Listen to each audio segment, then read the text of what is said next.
Hello, everybody. Good morning. Happy Monday. I don't get to say that very often. Hello, everybody. Happy Monday morning.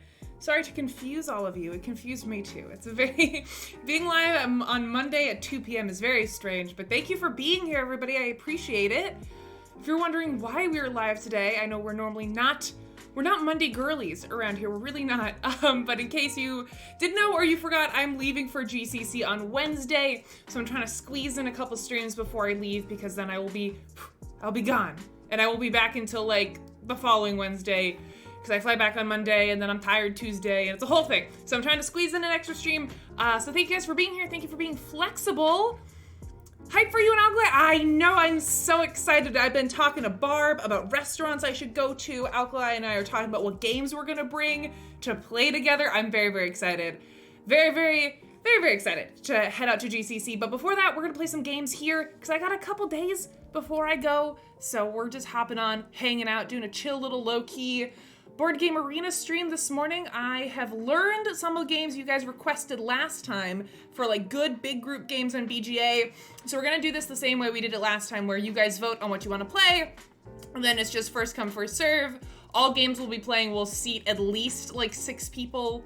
So hopefully people can be playing and then cycling through as much as they want to. There should hopefully be opportunities for everyone to hang out and play with me today.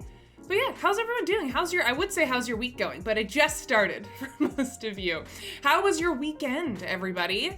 How's it going? Any games you guys played? We can do our Tuesday question of the day today, which is what games have you been playing recently? What did I play? I had a game night on Friday.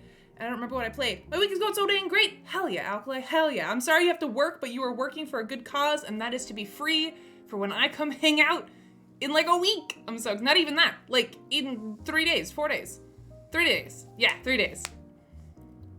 Oh my God, Catskills, I'm so happy for you that you got to go to Myrtle Beach. That's hype. You had a Codenames marathon. Nice, Horak. Also, it's good to see you again, friend. Welcome on in. How was that? What defined marathon?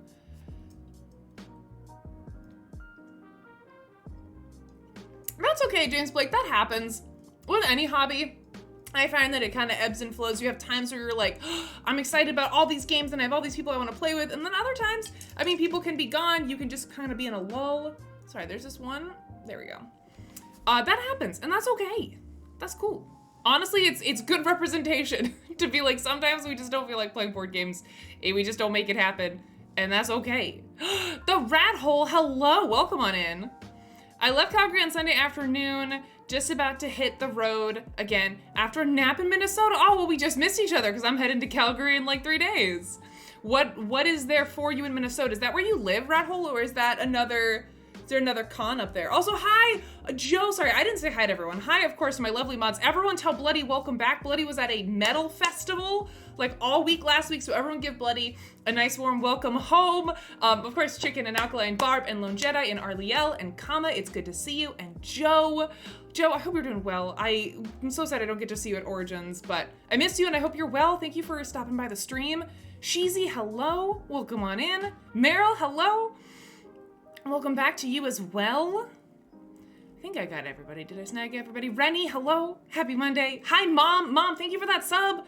Sorry, you did that before I was live. Thank you, Mama. I love you.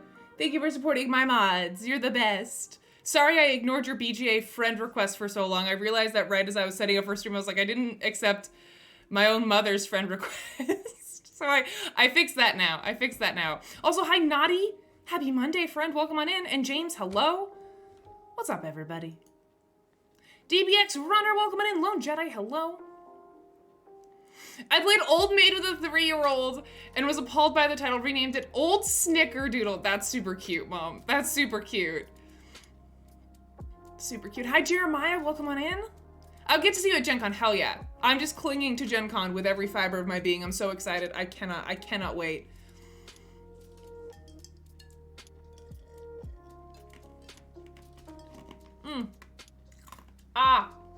That ice chunk was a lot bigger than I thought it was gonna be. It was more commitment than I wanted. My whole tongue is cold now. I thought it was tiny. Horak says this is in reference to the Codenames tournament that they did. Theoretically 24 hours, practically only 16. We had 4 sets of cards. Made a big 10 by 10 grid. Whoa, that's intense. That's intense. How long were those games to play with a 10 by 10 grid? That's kind of fun though. Sorry, I'm not happy with my banks today, chat. There we go. I say there we go as if I'm not gonna touch them in like 2 seconds. Scroll. I live in Calgary. Oh, shoot. Heading to Origins. Oh, bummer that we'll be missing each other. Major bummer, man. We call it Donkey here. Oh, interesting. I feel like it's one of those games that kind of exists all over the place by different names. That doesn't surprise me. It's kind of universal. Hi, Hoovy, and welcome back. Thank you for joining us. Hello. Yeah, 10 by 10 codename sounds gnarly. I kind of want to try. I'd be super into trying that at like at a con or something. Hi, Magic Moose Moo. Welcome on in. I almost said happy Friday. Happy Monday. I have to keep reminding myself what day of the week it is. Let's see. What else for question of the day? Bloody Lion says we went away to a festival, so of course we brought games to play. Yo, we played Secret Hitler for the first time. I trust none of these people anymore. I love social deduction games for that very reason. I love that it sows real world doubt. It's my favorite thing ever. That's awesome. I'm glad you enjoyed it. Secret Hitler, I can't say that title. Secret Hitler is a classic. What is Monday if not the Friday of the beginning of the week? That doesn't make any sense and I love it. Yeah, Secret Hitler's really good. Games I played, I had a game night on Friday. Oh, I played Shake That City. Remember how I said on Friday, I was like, I'm gonna play Shake That City and then I'm gonna tell you what I think? I liked it. It was cute. I liked that there's a little box that poops out cubes. It's delightful. It was very easy to assemble, which was one of the things I was worried about. Whenever a game has like hardware like that, I'm always like not looking forward to the, 20 solid minutes of construction, but they have a really good video up on their YouTube channel, which has surprisingly low views for like, I feel like how necessary it is. Cause I can't follow paper instructions for like how to build a 3D thing. I need to see someone do it in 3D space. Super helpful, super easy, very well constructed. My only complaint about Shake That City is that I got the Kickstarter backer version, right? So it came with a bunch of extras, one of which was like a kind of like an expansion. It was an expansion, not kind of, it was an expansion. And then it also came with like a lot of like useless crap, which I say lovingly, but I personally would have preferred that instead of getting a sticker sheet and like 6 Shake That City bookmarks, I just wish everyone who made the project just got paid more. That would be my preference. I want to normalize, sounds like Kickstarter, normalize the end backer goal being everyone just gets paid more money. That's what I want. I don't want stickers. I want everyone who worked on this to just make more money. Like, take it, keep it. That's the whole point. Keep the money. Because it's cute. To be fair, I'd been looking for a bookmark for a hot minute, so it was like very convenient. I was like, oh, a Shake That City bookmark. That's very coincidentally helpful. But then I have 5 others and I'm like, I don't need 5 of these. I needed 1. 1 was cute and like a nice little bonus. But the stickers are like kind of like, what am I gonna put those on? I'll probably put them on my Calyx. Not my Calyx, on my Pelican suitcase. I agree, I'm fine with serviceable components, all this metal wood plastic upgrades. I mean, I'm fine with like, I'm a cardboard man. I get that. I'm fine with like deluxeified bits and stuff. Like that's not necessarily where my issue is. I mean, I feel like there should be like, I like when there's like 2 versions. Like I also backed Skyrise, which has like a normal cardboard version and then like an upgraded version. You actively pay more money if you want the nicer bits, but there's a cheaper version for people who don't. Like that whole thing is fine. I just mean like kind of random stuff, like little goodies. Like I appreciate it. It's sweet. Yeah, at Wood Owl said deluxeified components does not equal useless things. Deluxeified components, sorry, it's Monday, I'm having a hard time talking. It's like an intentional sort of like choice, Whereas I got like a sticker sheet and an extra version of the shaker, which like I don't need a second shaker. I have 1 shaker. I don't need 2 shakers. A bunch of like bookmarks, a bunch of like random stuff. And I got postcards, like 10 postcards, which I can see where that comes from. Like it's a sweet sentiment of like, oh, we want to give you all these things to say thank you. But for me personally, as someone who, this is already a collector's hobby, board games. Like we're all goblins already, hoarding our little pieces of cardboard. And like, we all have a million Calyxes, we all have a lot of stuff. at the end of the day, I just want like useful stuff that I will actually use. I feel bad and like guilty and weird throwing out something that people clearly spend time on. Someone designed those postcards, someone designed those bookmarks. They're really cute. I like them, but I didn't need them. And I don't know, my preference would just be everyone just gets paid more. That's just me. I don't know, that's like, but that has no bearing on the game at all. That's just like me being like, I just wish you all just like gave yourselves more money. Like stickers and bookmarks are cheap to produce, so I mean, I don't think it moved the needle much for like their profit margins or anything, but it is an extra thing that you had to add on. It was shipped like separately, so it was an extra shipping cost. I don't know, that's just, I wish we could normalize like, that's how late stage capitalism works. I wish we could just normalize like, you're allowed to make money, just keep it. You made a good game. Keep the money. That's cool. I got the game. I paid you money. You keep the money. That's my thoughts on it. But Shake That City was fantastic. I really, really liked it. As I've mentioned before in this channel, we have this couple friend that we've been playing board games with, and we've been doing sort of like, we've been introducing them to the hobby with sort of like thematic nights where we teach them like, oh, like this is deck building and this is worker placement. We try to play multiple games in the same genre in the same night to sort of show them the breadth of like different types of games. So on Friday we played Shake That City as an opener to like, here's a spatial game, right? And then we played 2 back-to-back games of Tiny Towns, which was very fun and a very interesting dynamic because Shake That City feels very reminiscent of Tiny Towns to me. Obviously it's different, but it's in a similar vein where you've got a grid, right? I can also just pull it up and show you guys, because me going like this is like not helpful. Give me a second. BoardGameGeek.com. Shake That City. Shake That City. I mean, my quick and dirty explanation of it would just be it's lighter Tiny Towns with a really fun, really cool gimmick.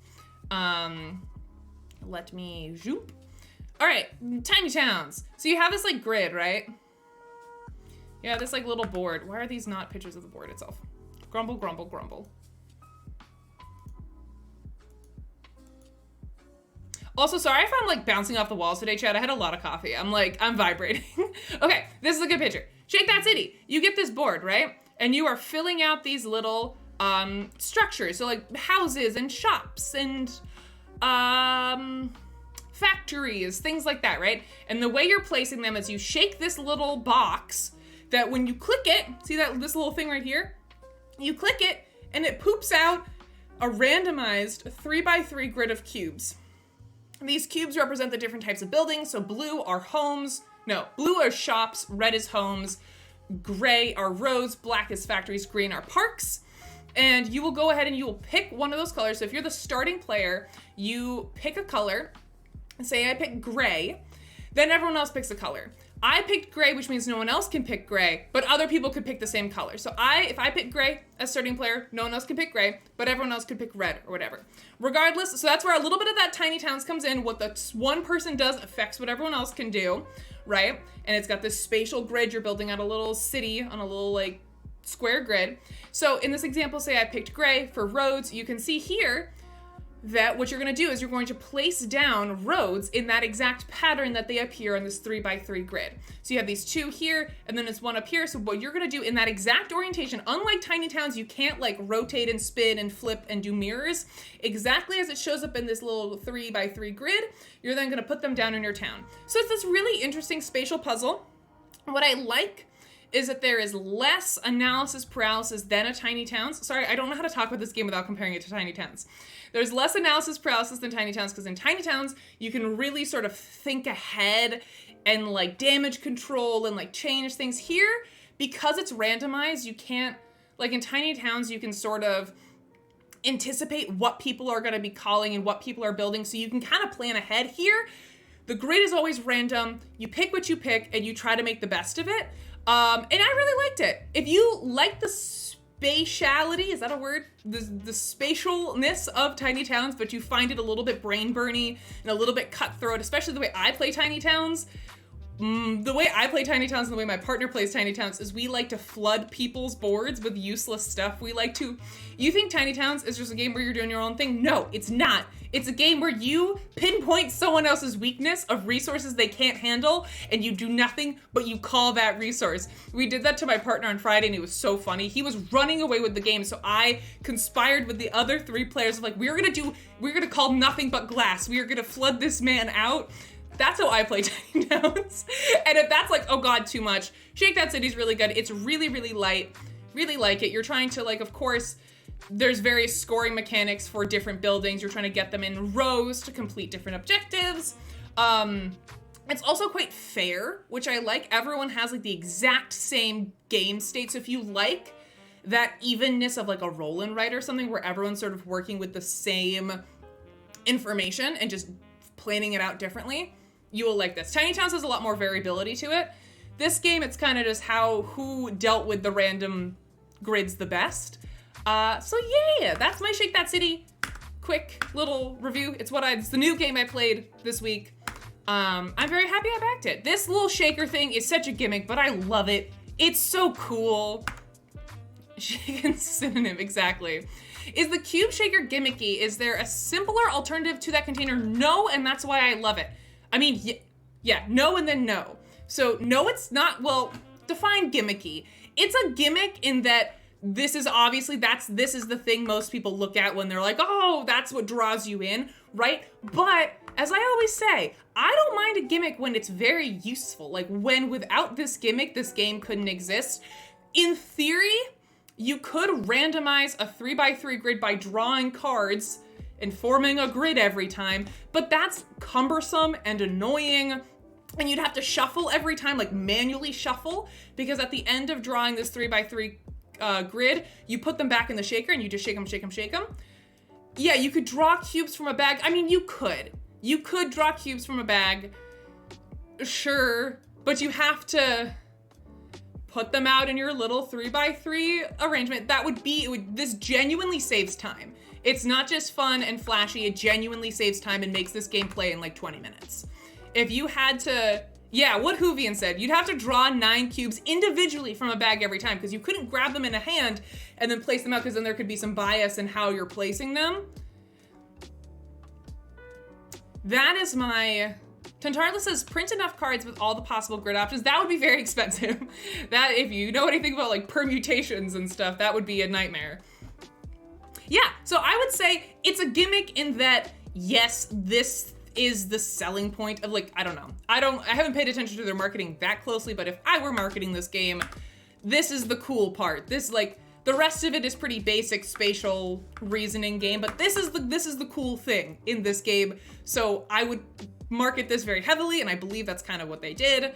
But it's a helpful gimmick. So I think gimmick kind of has a negative connotation, gets kind of a bad rep, but it's like, yeah, it's gimmicky in that it's a thing that the marketing set kind of hinges on, but it's very useful, and this game would not exist in such a streamlined form without it.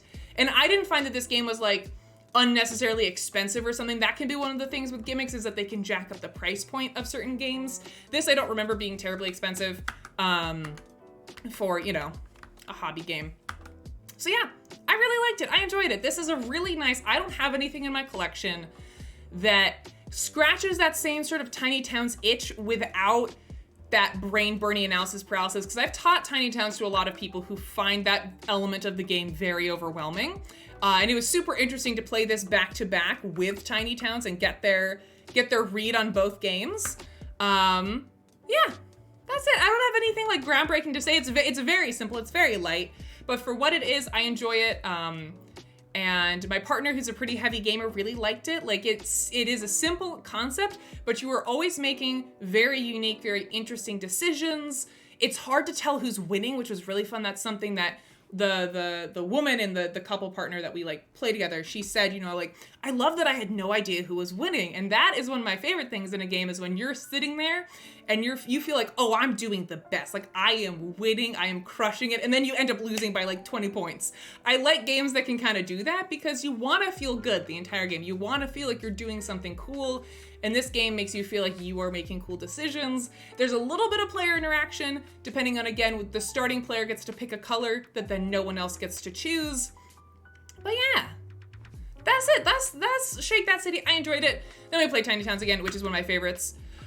So yeah, let me know what games you guys played over the weekend if you did anything. Let me scroll back up. I talked for a really long time on this game. I don't know if I missed anything. Time Roller, welcome on in. Thank you for joining us. Jeremiah says, Tiny Towns is cute. My brain is playing Tetris clearing sounds when a building gets built. Yeah, I mean, Tiny Towns is still probably my favorite spatial game, but this is a very welcomed addition to my collection because it is lighter, it's less stressful, it's quicker, it's an easier teach as well. Sometimes the concept of Tiny Towns is a little bit hard to teach to people who maybe don't think spatially. They struggle with it a little bit, so. And also Tiny Towns, I find, has a really steep learning curve to be very good at it. Like, it was kind of embarrassing because my partner and I play a lot of Tiny Towns. We were playing with this couple on Friday. We just crushed them both games. Like, there was no competition because we the flow of Tiny Towns is kind of weird, how it like feels like the world is your oyster in the first few rounds, and then all of a sudden things are getting really crammed, and learning how to pivot your strategy and use resources for things you hadn't intended is like a skill you get, which is what I love about it. Like, you can really get good at Tiny Towns. But for just like a casual game night, teaching this to new people, Shake That City is a much easier game to learn. Played Moose Master? What is Moose Master? That is a strange name. I played the game working on family member's house in 110-degree heat. No. Great survival dexterity game. Oh God. Oh God, I hope you're okay. Do you know Block and Key? I feel like I've heard of it before, but I have never played it. Block and Key. Yes, I've seen this. No, but I've never played it. Yeah, I've never heard of Moose Master. Oh, no. Yes, I've seen this at Gen Con. Yeah. I've seen this at Gen Con. It's like 3D Tetris, right? Yeah. No, sorry for the weird cropping on BGG. I had this cropped for some of the game where I have it cropped weird. I'll fix it. Yes, no, I've seen that at shows before. I can't remember everything we played. Welcome to Super Mega Lucky Box Isle of Cats Quacks of Quedling. Nice. Those are good games though, Cats Goes. The only one I've never heard of is Shifting Stones. I think that's new to me. Sheila Event Horizon, welcome on in. Happy Monday. Dexterity games don't mix well with me. That's fair. That's a genre kind of like social deduction where you either love it or it's not for you. Also, dexterity games aren't terribly like accessible. Some people just can't play them. So that makes sense. Hell yeah, Bloody, that's awesome. Hi, Ami, welcome on in. Thank you for joining us. Happy Monday. Well, feel free to keep telling me what games you've been playing lately, but we have many things to do today. We are playing BGA games today, so I'm gonna go ahead and get that started because I could talk about Shake That City and other things for a very long time, so I'm gonna keep myself from getting too distracted. Oh, nice, Vivian. Nice. All right, so we are going to vote on what games we want to play on BGA today. I learned a couple of new ones, which should be fun. Gives us some more options. So some of the ones I was thinking of were Welcome to. I learned how to play Railroad Inc. I learned how to play Next Station London. We can play Sushi Go Party. Again, I had a lot of fun with that last time we did this. We could do, what's it called? Just One. Again, we have lots of options. So I'm gonna start a poll on games that I feel like playing and that I know how to play. And then whatever you guys wanna pick, we will play, and then y'all can hang out. I will say, before we get started, in order to join these games, you have to be in this closed BGA group, because I'm going to limit who can join the table to people in that group. So go ahead and join that if you haven't already. Oh, I also learned how to play 6 Nimt. I have no idea what's going on in this game. I played a game of it. Like, I get conceptually what's supposed to happen, but the strategy of this game eludes me entirely, so I'd be interested in trying it again and trying to figure it out. But yeah, we have lots of good options. So I'm gonna start a poll and we will leave it up to y'all.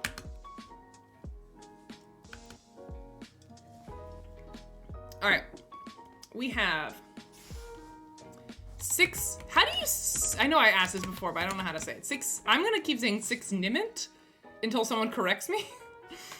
Welcome to Railroad Inc.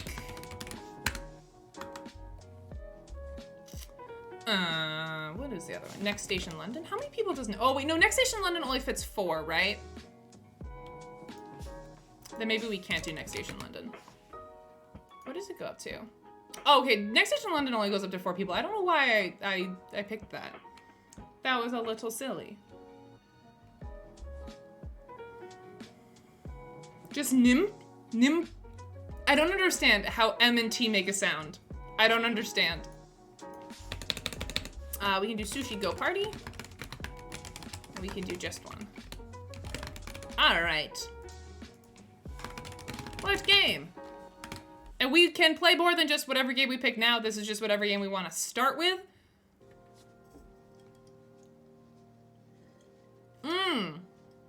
Six Nimmt rhymes with limped. Man, I don't know. I don't understand. Also, hi DBX Runner, happy Monday. Thank you for joining us. Welcome on in. All right, everyone, go ahead and vote on the game you want to start with. Again, we'll probably have time for at least one other game type, because we can play the same game multiple times. We'll kind of vibe it out, but we definitely won't play the whole game, one game the whole stream. So if you don't get what you want, don't be too sad, because we'll vote again later.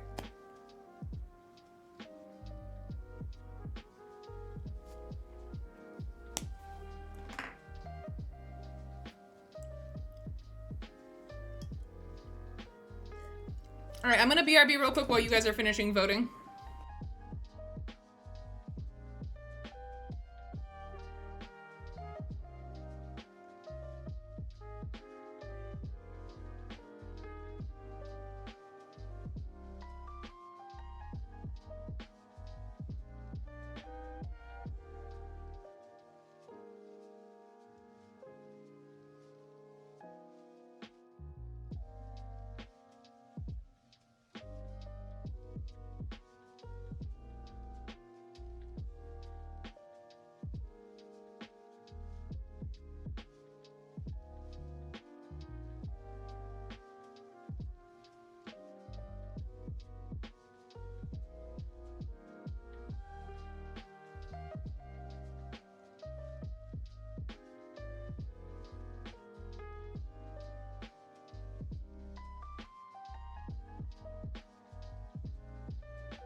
Okay, I am back. Yeah, the placement does make me look like that we are a playable game up here. All right, Sushi Go Party wins again. I friggin' loved playing this on stream the other day, so I am perfectly content with that choice. Chat, good job.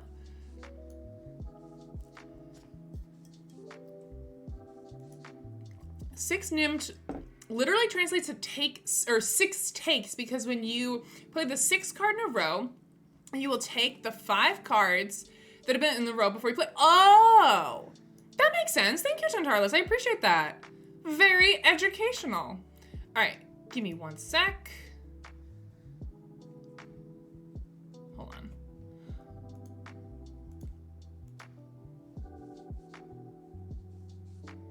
All right, I just saw a lot of messages in the mods chat. I want to make sure nothing was on fire. Okay, so welcome to Sushi Go Party. If you've never played before, don't worry.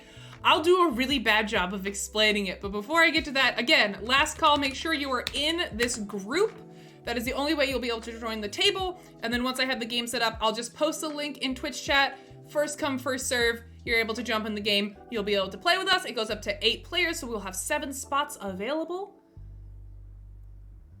But I just want to make sure you're in that group, because otherwise you're going to go to join the table and you won't be able to. That's a very good point, Rennie. Very good point. All right, so what we're going to do, we kind of learned how to do this last time. Last time we streamed, we played Sushi Go Party on stream for the first time, and there's some tomfoolery with the menu situation. So what I'm gonna do, we can play a pre-selected menu, but I looked at them and some of them are a little bit, I don't know. I want to be more creative. So the way I'm gonna do this is I'm gonna have players creating their own menu, and I'm gonna have the first person, whoever that is, make the menu. The ground rules will be, don't pick spoon, and don't pick, the one with the whiskers. What is it? Miso soup, I think? Because miso soup is kind of ruined by me streaming my game because you can see who's gonna play. Yeah, literally what Cheesy just said. No spoon, no miso, but anything else, you make whatever you want to do. I think that'll be fine. Maybe don't pick like the really, really complicated ones, but I trust y'all's judgment. All right, and this should be already locked to Check Games Arena. Hell yeah. First player gets our menu. Yeah, that looks all good, I think, I hope. All right, let's go ahead and start. Link is in chat. Come play Sushi Go Party with me. This is good. This is a good warm-up before 6 Nimt burns my brain down. Yay, Joe, you're playing with us. Hell yeah. Yay. Thank you, Joe. I mean, I'm excited the other of you are here as well, but I haven't got to play a game with Joe in a while, so I'm excited.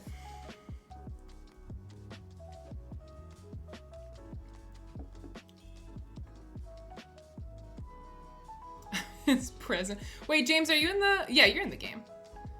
Welcome, Meg. Thank you for joining us. Hello, hello. If we don't have enough people to fill out an 8-player game, I can always restart and make the number lower. I just wanted to give as many people an option to play as possible, but if we don't fill them out in a couple minutes, we will make it a lower number. How different is Sushi Go Party from regular Sushi Go? Not different at all, just a couple of new cards that I can explain once we get into the game. So, not too bad. Same basic concept, just new cards, basically. Yeah, welcome, Ami. All right. Look at our crew. We got Sheezy, we got me, we got Ami, we got James, we got Joe, we got Kama, we got Huvian, and we have Dispantamine. I don't know who you are in chat. If you want to tell me who you are in chat, that'd be cool, but I think we're all set to go. Again, whoever is first player is going to make the menu. Please, no miso soup, no spoon. Other than that, okay, cool. Welcome on into the game. I appreciate it. Other than that, you know, use your best judgment, make a menu that sounds fun.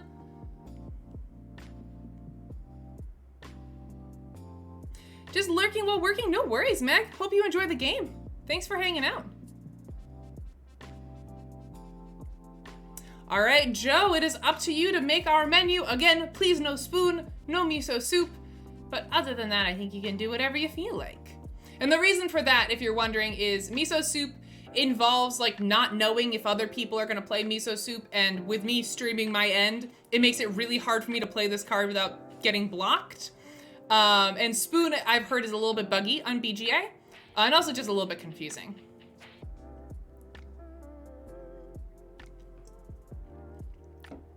I don't like sushi either, Kama. I mean, to be fair, I've actually never really had it, but it like freaks me out. I don't know. I have no real desire. All right, so welcome to Sushi Go. If you've never played before, I'm gonna explain real quick. I have 2 minutes to do so. It's basically just a set collecting game.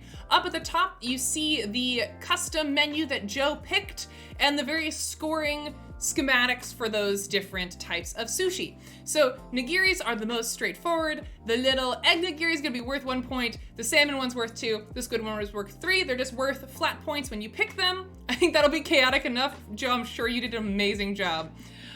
This one's new to me. This one says, during a round, if you are the first to have 10 icons at the top of your played uramaki, hope that's how you say it, you immediately score 8 points and then discard your uramaki cards. The next player to collect 10 icons scores 5 points. Okay, so you're racing to collect 10 icons, not the cards themselves, but the icons along the top. You'll see different versions have different numbers. And the sooner you do that, the more points you get. Dumplings, the more of them you have, the more points you get. So if you have 1 dumpling, you have 1 point, 2 dumplings, 3 points, etc. It's all listed at the bottom. Eels, if you have 2 of them, it's 7 points. If you only have 1, -3 points, very bad. Tofu, if you have 1 tofu, 2 points, 2 tofu, 6 points. Basically just like the dumplings, the more you have, the better. Chopsticks, if you already have a chopstick card in front of you, you may take 2 sushi cards on a future turn, so that allows you to have a little bit more control in future turns. Wasabi is going to make your nigiris count as more points. And fruits, these are weird. I played with these for the first time. Please don't kick me out of the game, by the way. Give me 1 second to finish explaining and then I promise I'll take my turn. Fruit are weird. We played with these for the first time last game. If you have 3 tofu, they're worth 0 points? Oh, you want 1, 2, but not 3. Thank you for that correction, Bloody. I appreciate that. These ones, you're trying to collect the different types of fruit, kind of similar to the uramaki, where they have symbols up at the top and you're trying to collect like sets of those symbols. If you're left without any of a certain type of fruit, the schematics down here at the bottom, you'll see. But you want to have a variety of watermelon, pineapple, and orange? Yeah, orange. Hopefully that makes sense. If you're playing the game and if you have any questions, if any of that wasn't clear, feel free to ask me in chat. We're all just learning, so if you have any questions, don't be shy. All right. Ooh, I'm gonna start with this uramaki because it already has 5. I don't really know what the distribution of these are, how common these ones are that have a bunch on them. Oh, Joe. No, oh, everyone did the same thing. Y'all are copycats. Excuse me.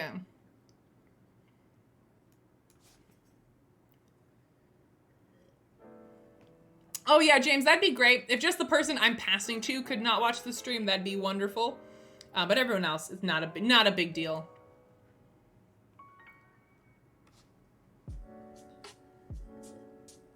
You looks like you picked a really good menu, Joe. Thank you. Oh, you don't have to mute it. I mean, you can if you want to, but it's not that serious. As long as you just don't see the cards that are headed towards you, I think you'll be fine. But if you want to be uber, what's the word?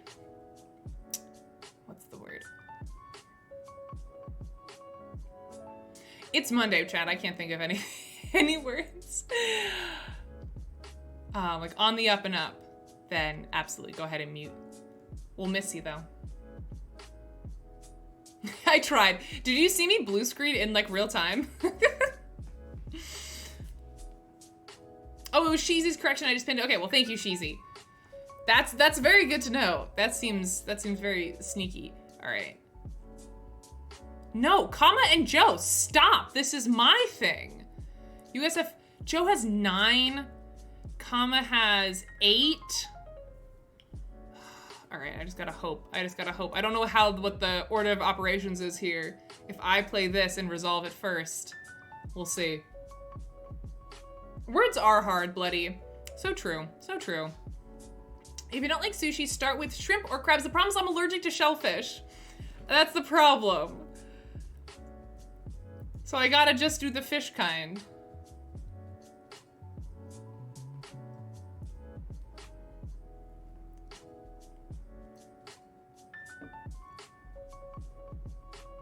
Oh, cool, Joe and I both got those points. Yeah, Joe, teamwork, let's go. Let's go. I don't know, the concept of raw fish freaks me out. I also didn't grow up in an area with like good sushi. I feel like if I had grown up in an area that was more both culturally diverse and near the ocean, I think I might feel differently, but I've never heard of anyone having like a really amazing experience with rural New Hampshire sushi.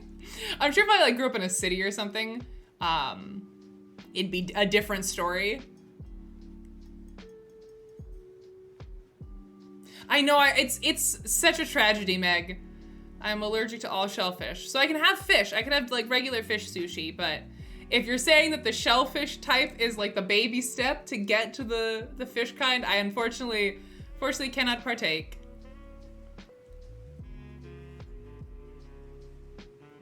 Ooh, barbecued eel. Ooh. I guess I'll take fruit salad. Spicy salmon sounds good though.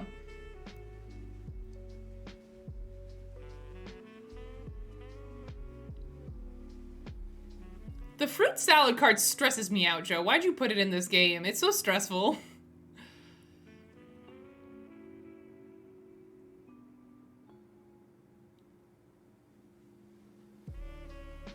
Well, I'm sorry, James. I know you can't hear me, but I'm sorry. You're not gonna love what I'm passing you. Not gonna love that.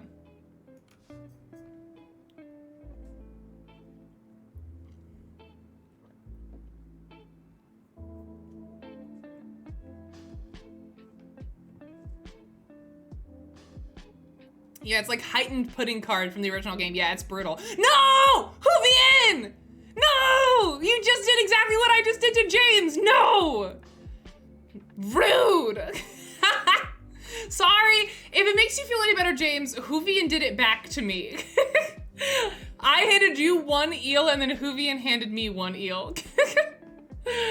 Brutal. All right, going in, leaving the first round, tied for first, Kama and Cheesy and Hoovian. Three-way tie, followed by Ami with 9, and Dis with 9, James with 8. Where the hell am I? I have 2 points? Okay, my these guys don't count yet. These guys don't score yet. It's not as bad. It's not as bad as I thought it was. It's fine. It's fine.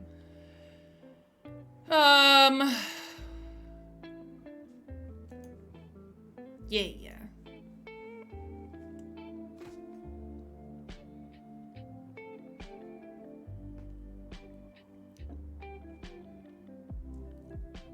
No, Sheezy, you did well.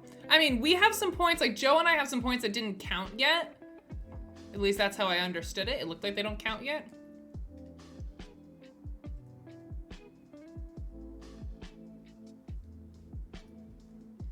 I really like this format. Thanks for playing with me, everybody. I think I'm gonna do more of these BGA open streams. They're really fun. They counted during the round, not at the end of the round. Oh, that's why I have 10 points. I see. That makes sense. Thank you, Sheezy. I can't read. Thank you for the salmon. Thank you, Hoovian. Oh, thank you, Chicken. I'm glad you like it. I'm so glad. I'm glad it works out.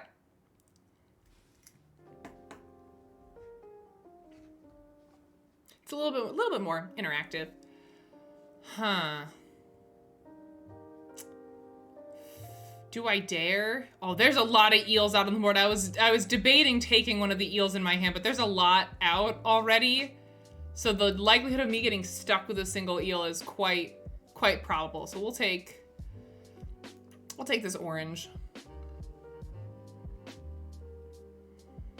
I like to protest the existence of this fruit salad card, but I think I need to partake or I'm gonna get stuck with a lot of negative points. Oh, what a boring hand you passed me, Hoovian.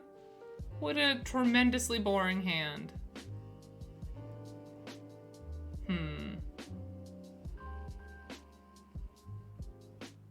Damn, Hoovian already got the Uramaki?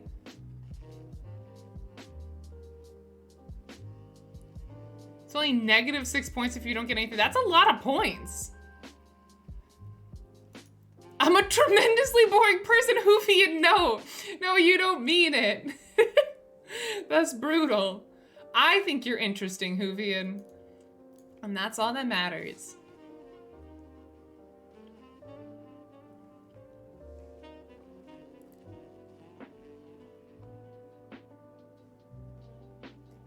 Welcome, Tom. It's good to see you.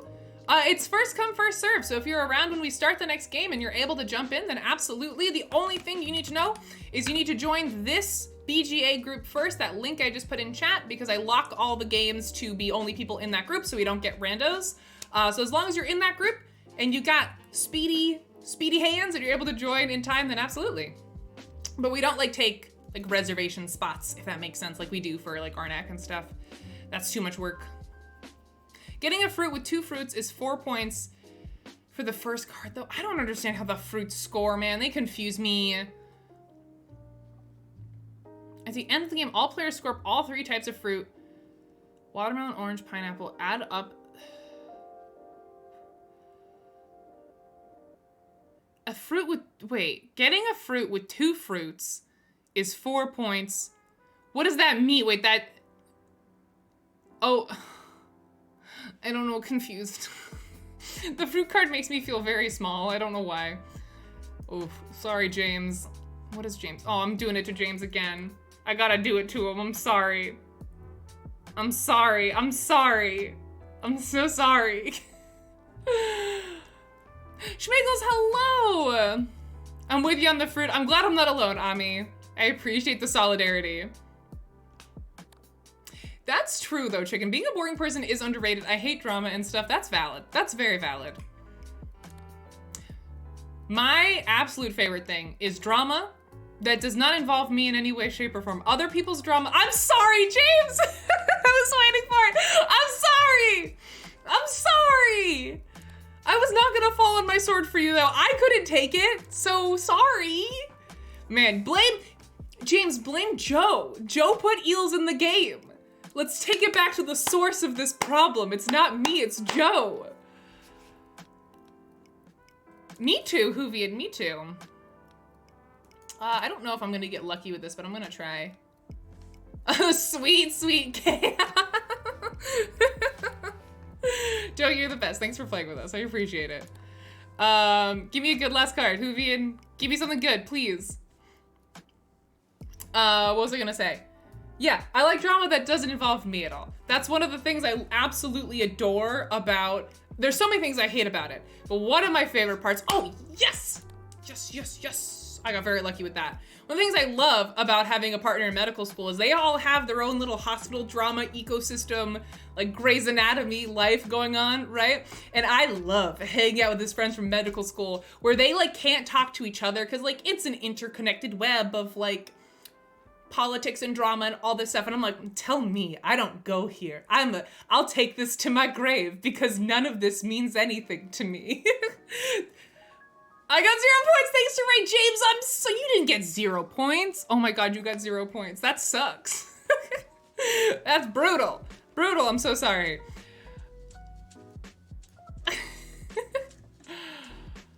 Oh, nice, Kama. All right, going into round 3.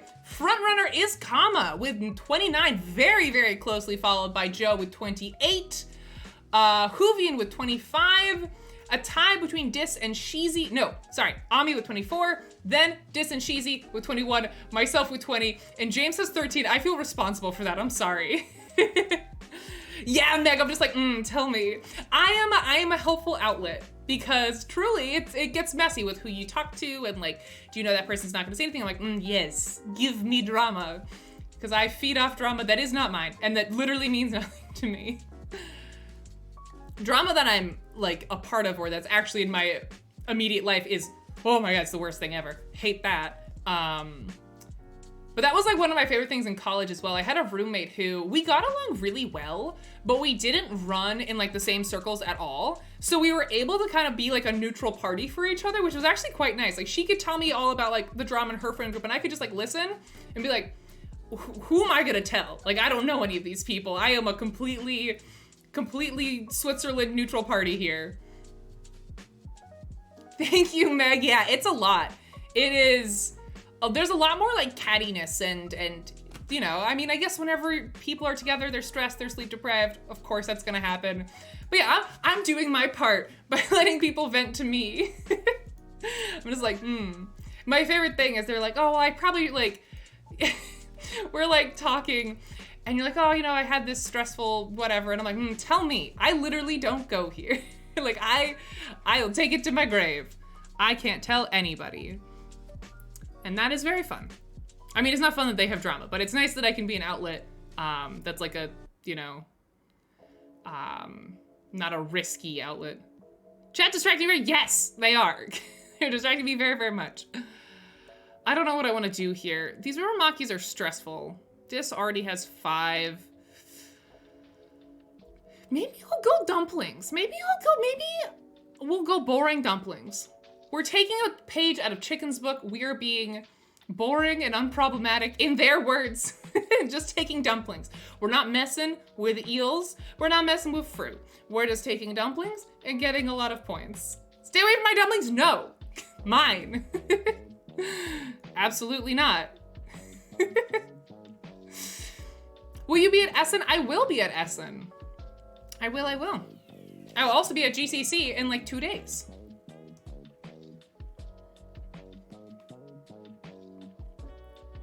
Rancid is McDreamy? Oh my god, don't tell him that. That'll go to his head. Don't give him that ammo. Start calling him Derek Shepherd. Oh my god.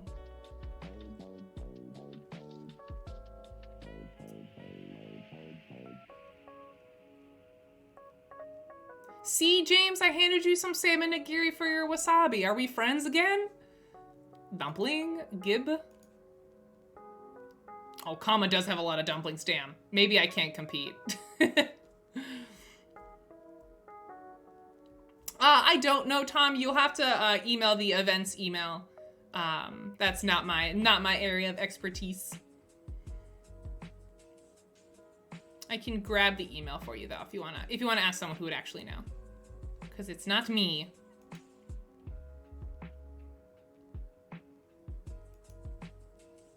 Yeah, you can just do events@checkgames.com and that'll hopefully get you through to someone who knows what's going on with that. But that's not my area of the company.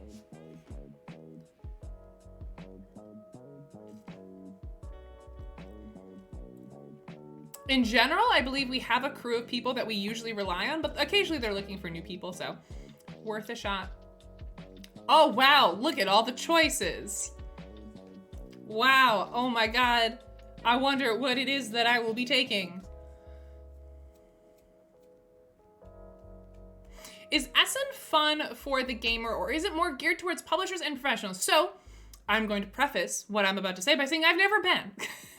This year will be my very first Essen. I have never been, but oh, is this? Well, it's better than, oh God, James, I'm so sorry. No, what happens if you get 3 eels? Hoovian, no! Hoovian, you don't mean it. What happens if you get 3 eels, chat?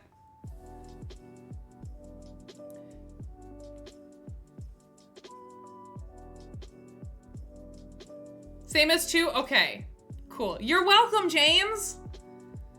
Hoovian, I don't wanna see these goddamn eels.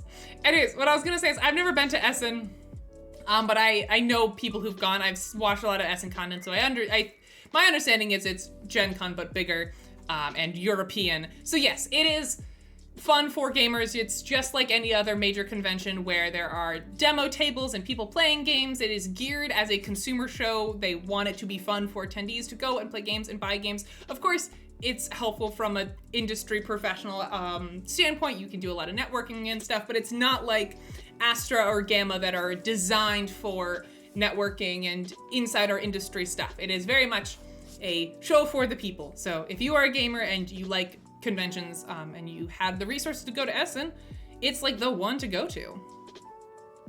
Essen is European, yes, not sure what you mean by that, right? I don't know what I mean by that either. It's just facts.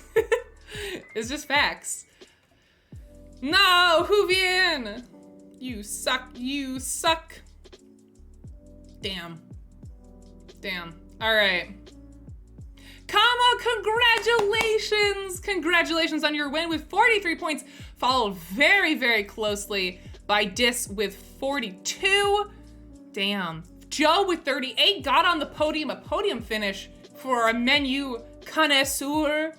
Then we have Ami with 34, Sheezy with 33, James with 32, Hoovian with 31. Where am I? Oh no, I lost? Oh my god, I lost really badly. I beat Ray, that's all I care about? Ouch. 27 is really bad. I mean, it's not really bad, but compared to everyone else, damn.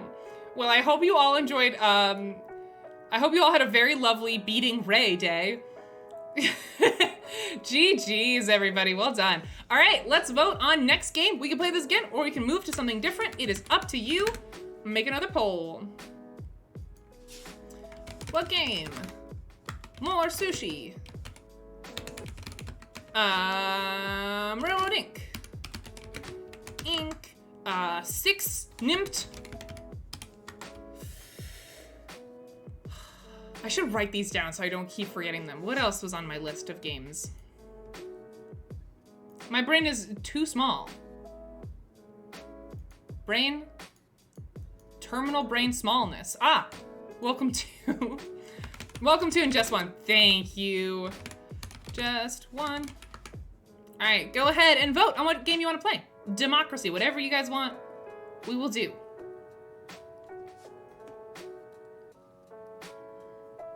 Yeah, and GG's literally all of chat. That is a very valid use of chat wins because chat very much won. Terminal brain smallness, that's how I feel. That's how I feel sometimes.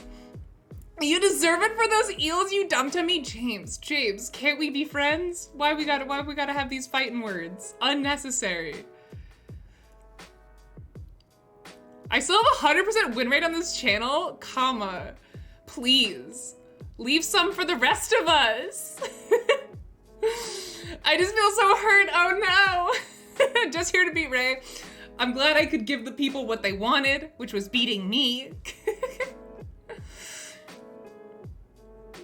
Yeah, no worries, Hoovian. No pressure to play ever. We're glad you were able to get in the game with us, but I hope you have a good lurk.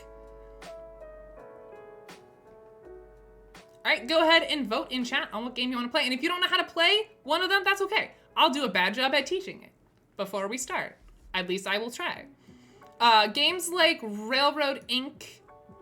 Just Railroad Ink. Railroad Ink I haven't actually played. I watched a how to play. So my teach on that might be like not great, but I'll do my best. I'll do my gosh darn best. 6 Nimmt, I can tell you what the literal rules are. I cannot tell you how to win because I don't know how to win. I lost so badly in the trial game I played the other day. So confusing.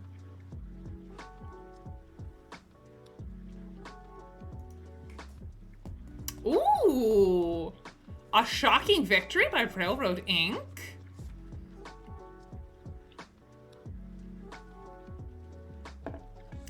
Like Schmiggles, I am a Seven Wonders Architect hater. I hate to say it.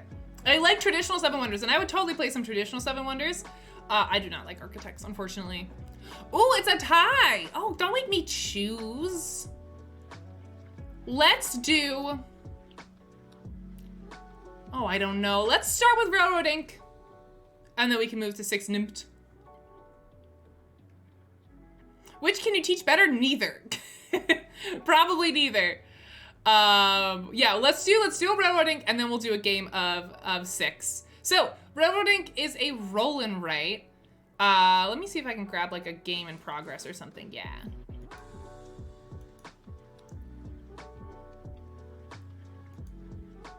This is one of my favorite features of Board Game Arena, that you can see games that are in progress. So my understanding with this game, I'm gonna try my best, Meg. We learning, we're all gonna try our best. If this teach is not great, I apologize. I've only watched how to play, I've never actually played it. But my understanding is you're gonna roll some dice at the start of each round. This game is too early, I think, for it to be a helpful visual. Give me like, yeah, this is at least a little bit better. Okay, so you're gonna roll 4 dice. They have various types of like railway and highway tracks. So ones that look like roads, these are highways. Ones that look like this, these are train tracks. And your goal is to connect as many of these outer dots along the border as possible by placing, every time the 4 dice are rolled, you're gonna place down those different symbols. So you can see like this is a little bend in the road. This is a little three-way stop. Yeah, you can see how people are coming in from the sides, and your goal is to connect to as many places as possible. I don't know what I'm doing. Let's all know what we're doing together. Exactly. Also, hi, Fator. I've missed you. Welcome on in. Yeah, this stage is gonna be rough because I don't really know what's going on. I don't really know how you,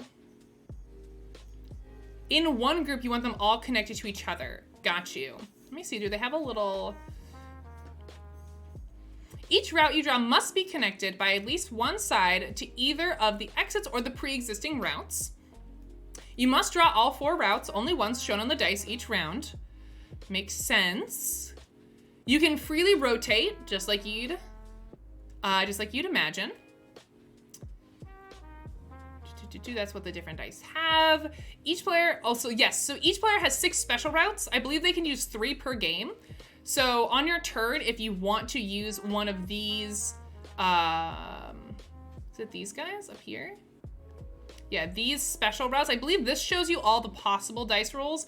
These are special routes that let you kind of connect and do special things. You get to use 3 of these up here that lets you create special like intersections and stuff. You can never erase your routes. You're gonna score for the number of exits that you connect.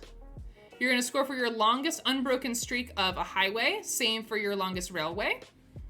You're gonna score 1 point for each central space, so that's these red squares in here. Anything you draw in the center is gonna be worth just 1 point. You lose a point for each error. So each end of a route or highway which is not connected. So you lose points for dead ends. If you're not able to connect your roads either to another road or to the edge of the board, you lose points. I think it's pretty simple. I think even if that wasn't super clear, I think it's something if you've played any sort of roll and write, I believe you can pick this up pretty easily. You cannot draw routes in a way that directly connects railways and highways. You need a station to do that. These, I believe, are stations. These little black squares allow you to connect highways and railways. So yeah, hopefully that made sense. I think it's pretty simple. So let's give it a shot. I see a couple people in chat have been saying they've been meaning to learn this. I have been meaning to learn this as well. So let's all play like a little beginner game together and see if it's any fun. And this fits up to 12 people. I don't know if if 12 people want to play. I wish I could make like flexible table sizes. Because 12 feels like a lot. It feels like a lot. You can just do the special ones, but only 1 per turn. So if you haven't used any by turn 5, you should use them. Got you. Exactly. One of my favorite things is that it is rules enforced. So you can't do anything wrong. Base game only. Normal speed, take about 28 minutes. That sounds perfect. Let's make like 8 players. I don't think we're gonna have 12 people.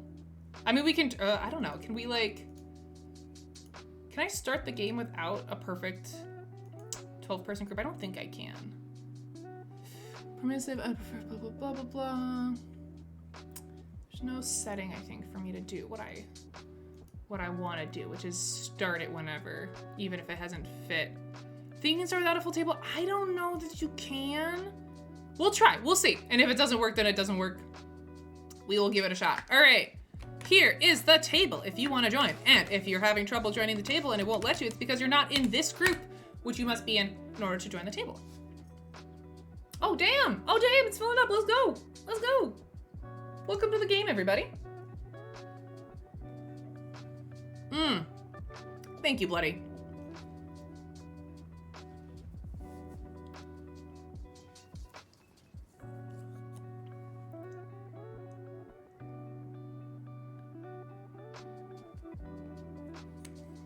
We might get 12, which would actually be kind of crazy. I don't know what happens when I click cancel searching for players. We'll see. We'll give it a hot second.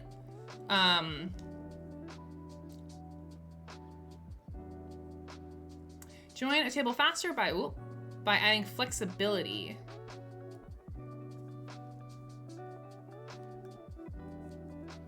I will embarrass myself for sure. I mostly only play Railroad Ink Challenge nowadays. I promise you won't embarrass yourself more than me because I have no clue what's going on. So don't even worry. Scroll down. I don't think so. I can click I can click this, but I don't know what happens when I click that. We can try and see what happens if I, oh. It gives me this like, I thought you used to be able to. If I cancel. Okay, yeah, I just canceled it. So you have to have the exact number. I think we had players up to here. So it's 1, 2, 3, 4, 5, 6, 7, 8. Yeah, we'll make an 8-person game. It looked like that's about the interest level that we had. So we'll start a new game. And new table link. Again, this is a very new format that I'm doing on stream, so thank y'all for being patient.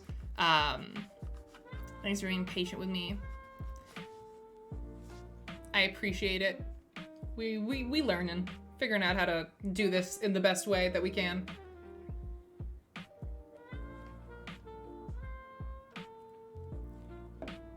Or maybe I should have made it 9. I don't know. I really wish I could make it any, like, just start whenever.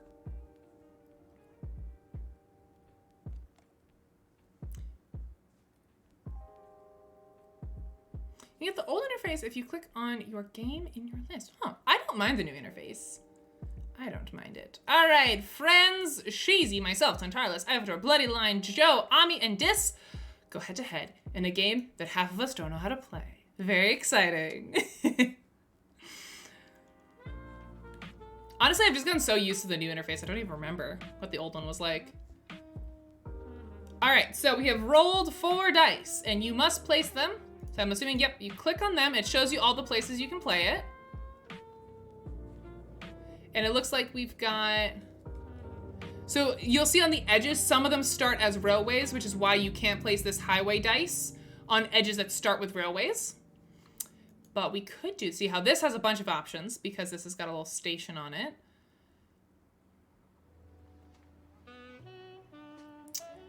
I don't know what the strategy is to this game yet, but let's maybe put this guy... Ooh, nice little rotate interface. We'll do that. Sure. We'll do a little bendy boy. And then maybe something like that. Ooh, ooh, ooh. Something like that. Boom. And something like that. I don't know. Feels good to me. Done. There's not really a strat to the start. Okay, cool. Oh man, Bloody, wait, are you an expert at this game? Do you like actually know how to play?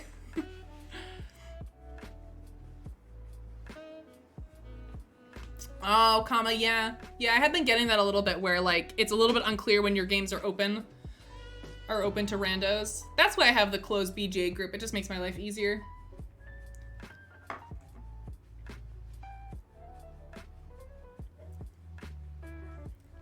Oh, all right. I'm up against a master. Oh, damn. All right. I'm expecting greatness from you then, Bloody. The problem is that now I have high expectations for you.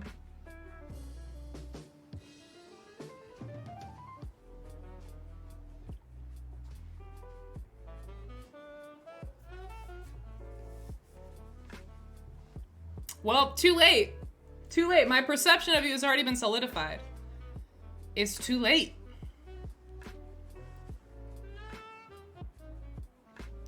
Oh, okay. Convenient. Oh, thank you so much, Hoovy, and I appreciate it. Have a wonderful day. It was really good to hang out with you. We'll see you later. All right, so what if we did, hear me out. What if we combined? No, chicken, please. I have atoned for my sins, chicken. After a great start, how do you have -3?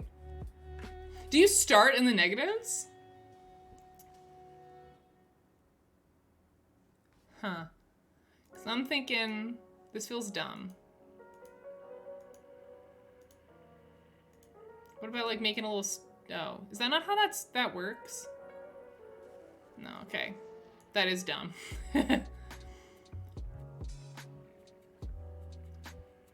Perma square, so as long as you have open ends, you have negatives. Got you. Thank you guys, I appreciate it.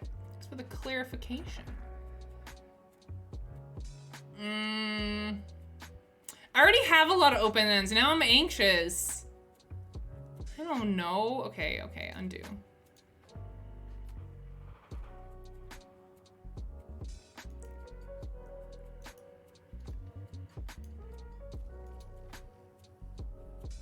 No. Oh god. Okay, no, let's do this. Let's immediately, like... No, but I can't do that. But I can. Wait, hold on. It's we're getting there. It's coming to me. Okay. Watch me figure out the strategy of this game in real time. What if we go like here, right? No, do it. Do what I want you to do. Go there. And then this goes here, and then boom. Already have one going off the map. That's pretty good. And then this goes here. Bada bing. And this goes here. No. This goes like, I don't know, like that. Sure, yeah. And then this goes like this. Boom. Raising analysis process from a little dice. Yeah, dude. I have no shame about that. Scary. Okay, new dice. So this is like an underpass. So this looks like your railroad and your highway are connecting. They are not. So this doesn't count as like connection, right? This is just one going under the other, from my understanding. That actually seems pretty poggers, chat. We put that right there. Look at that. Look at that. Beautiful. I don't know what's going on. I think that looks great, and I'm doing a really good job. Oh, I have the special dice. Don't forget about the special dice. The points you get for filling stuff in the middle. Yeah, well, that scares me, so give me a minute. Okay, yeah, we want to do this for sure. But I don't know when I'm going to want my special dice, so I'm going to save them. I don't really know how long this game lasts. Like that, maybe. And then, like that. Boom, jams. Look at that. Look at that. She's a beaut! Okay, cool. Thank you, Bloody. That is what I thought. Let's see. What does everyone else have going on? Oh, God. Oh, man. Hiya Drift, welcome on in. This is round 3 of 7. Okay, cool. Thank you. Oh, Phantom's got like a very fancy setup going on here. Everyone has way more like individual tiny routes. I feel like my routes are too connected already. Oh, wow. It's everyone has very different setups going on.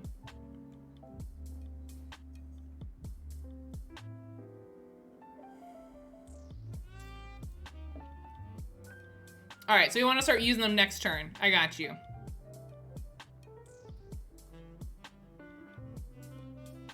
Okay, all right. We can make this work.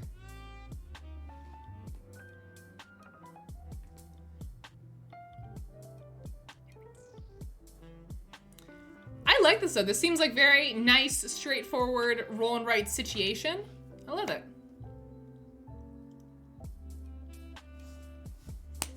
All right, new dice. Well, let's just get this bad boy done. Look at that. Then special dice. Cause I kind of feel like I want to connect these bad boys.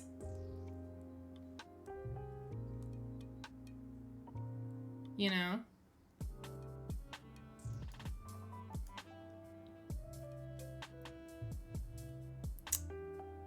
No, I don't know.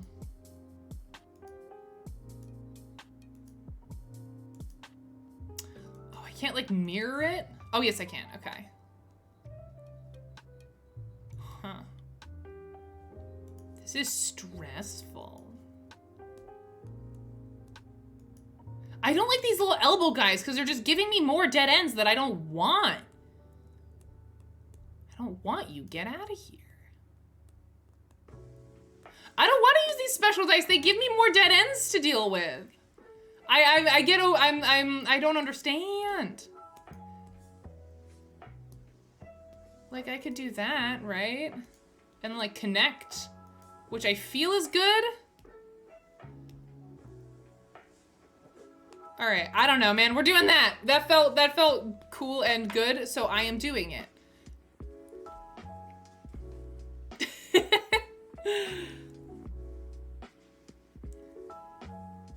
You can put dead ends on the edge, but if they go on the edge, they're still dead ends. They're still dead ends.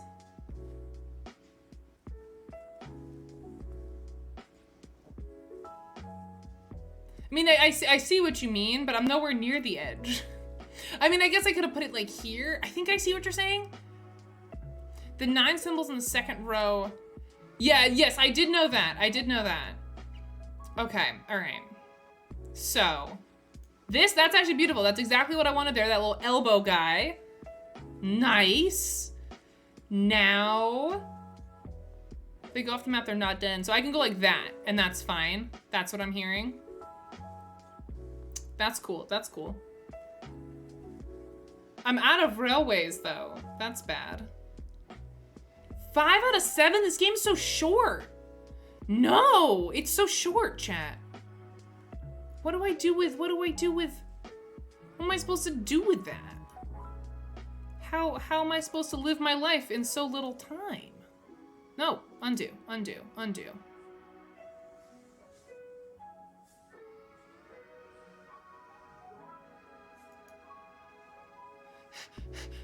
Chat, I don't know, I'm stressed out.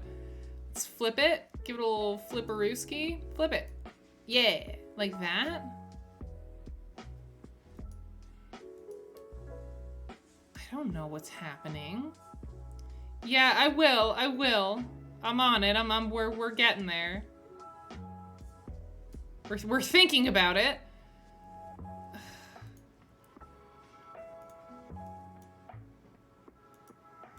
Okay. And what about like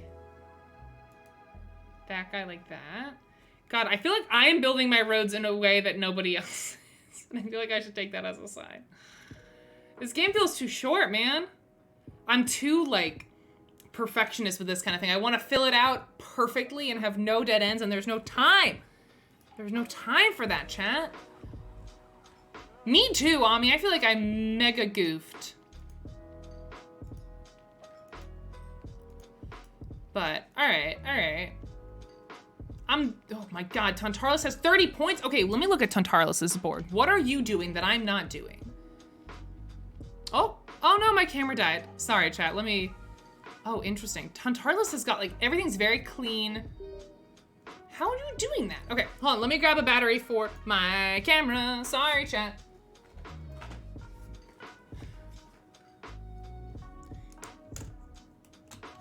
Double-digit dead ends. Okay, so you're just not worrying about the dead ends. Is that the sage wisdom?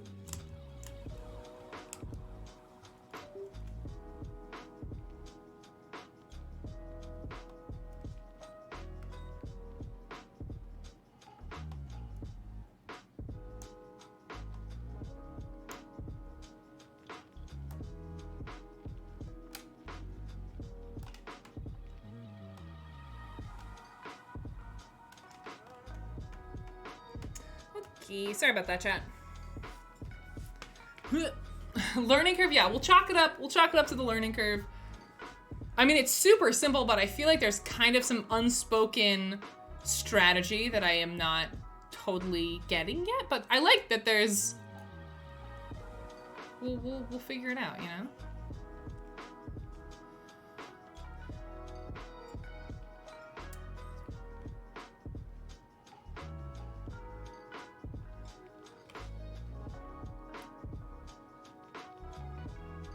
Each group of connected exits. So I think, so if I understand the strategy correctly, it's better for me to like connect this right here, right, to the edge, even though it opens me up to 2 new dead ends. Wait, no. Hold on, we want to do this here. Yes, right, that's 31 points. And then if I go like this, that's 34 points. Even though it adds some dead ends. Yeah, okay. That's kind of what I'm understanding. The dead ends aren't as big of a deal as I had thought they were. So we can connect that there. Ooh, 39 points. Don't mind if I do. And then like, flippy flop like that. Hoping to get a connector later. Connections there are great. Don't care about dead ends. Okay, that is very helpful life advice. Okay, I'm happy with that. Now I'm down to 37, but that's okay. Yes, okay, new things. Crap. Not really the things I wanted to see. That's okay, we can put that there. That bumps us up to 45 points, okay. Also, you can see, if you don't know how to read these charts, you can see my points right here in this box at the end, and you can kind of see where I'm getting those points from. So this is about the exits that I'm connecting. This is about the individual highways, the individual railroads. This is points for being in that inner square, and these are points, or negative points, for my dead ends. How are they all railroads? Man, I don't know. Conspiracy. It's not good. It's not good, man. I don't disagree with you. It is certified very bad. I don't know what to do. I guess we could... God, every way you slice it, it's bad, huh? These elbows, we got 2 railroad elbows. Massively sucks. Wait, okay, there's gotta be a way. There's gotta be a way I can make this work. We go like that, yeah. We go like this, yeah. Oh my God, I'm a genius. Oh, does that, well, then I can't use this dice up here. All right, let's see which gives me more points. So if I go like this, that gets me 40 points. That doesn't feel very good. If I use that instead over here, 45 points, and then maybe I try to flip the my edge dice so that they're not creating dead ends, kind of like this. Yeah, that keeps me not losing points. This can go here, keeps me not losing points. This is back down to 45. Not great, but not terrible. I think I'm done. I finished my project on time, chat. 56 Tontarlus, what?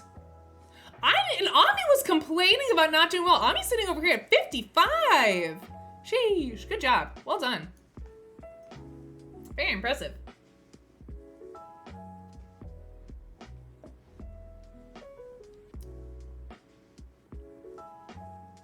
I also love how BGA, I have it cropped on my stream, but off on the right, BGA tells you the little nationality flags of everybody, so it's fun to like see where everyone's playing with me from. All by accident? That's how the best games are played, Ami. Entirely by accident.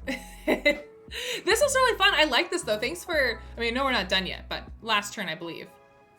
They don't have a Scotland flag, no! Oh, bummer. They just give you like, oh. They just give you the UK flag? That's a bummer. Tontarlus, congratulations, very well fought victory. Tontarlus was our winner with 56, followed very closely by our newbie Ami with 55. Ifator, 52. Where's our railroading expert? Oh my God, all the way down in 6th? So then Dis had 47. Phantom had 47 as well, so tied. Then Bloody with 46. Oh no! I had 45 though, so Bloody beat me, so I really can't throw stones. And Cheesy had 44. I like how close this was. This was a really good game, everybody. Thank you for learning it with me. I'd be super down if people want to play this one again. I'm super down for that. But it looks like the top 2 games that people wanted to play were this and 6 Nimmt. So I think we will move on to 6 Nimmt, because that's what people had asked for. Look at my board, I had a plan, sorry. All right, let's play some 6 Nimmt. I am very excited. I'm gonna give a very bad teach of this game. I want that to be known ahead of time. 6 Nimmt. All right, this goes up to 10. How about we do this? Can we have a show of hands of people in chat who want to play?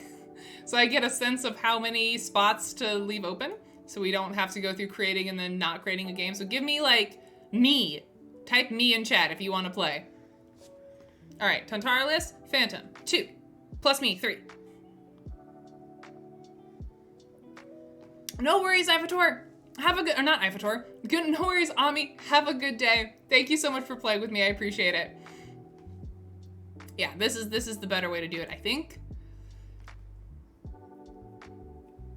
when it's unclear how many people we want. All right, we got myself, Tantaralus, Joe, Ifator, Sheezy, Kama. This is 6 Nymph. Do you want in Arc Lightning? Just make a poll? Maybe, but I don't trust the poll concept. Yes, I'm in. All right, 7. Boom. All right, let's do it. Let's do it. All right, once again, reminder, you gotta be in this group. If you're not, I think everyone is, because I think I played with you all before, but if you haven't, go join that group. And I guess before I open up the table, I should explain how this game works. Let's see if I can do this. I've only played this once, and I was very confused while playing it, but I think I kind of get it. So in 6 Nymph, you are gonna be given a hand of cards.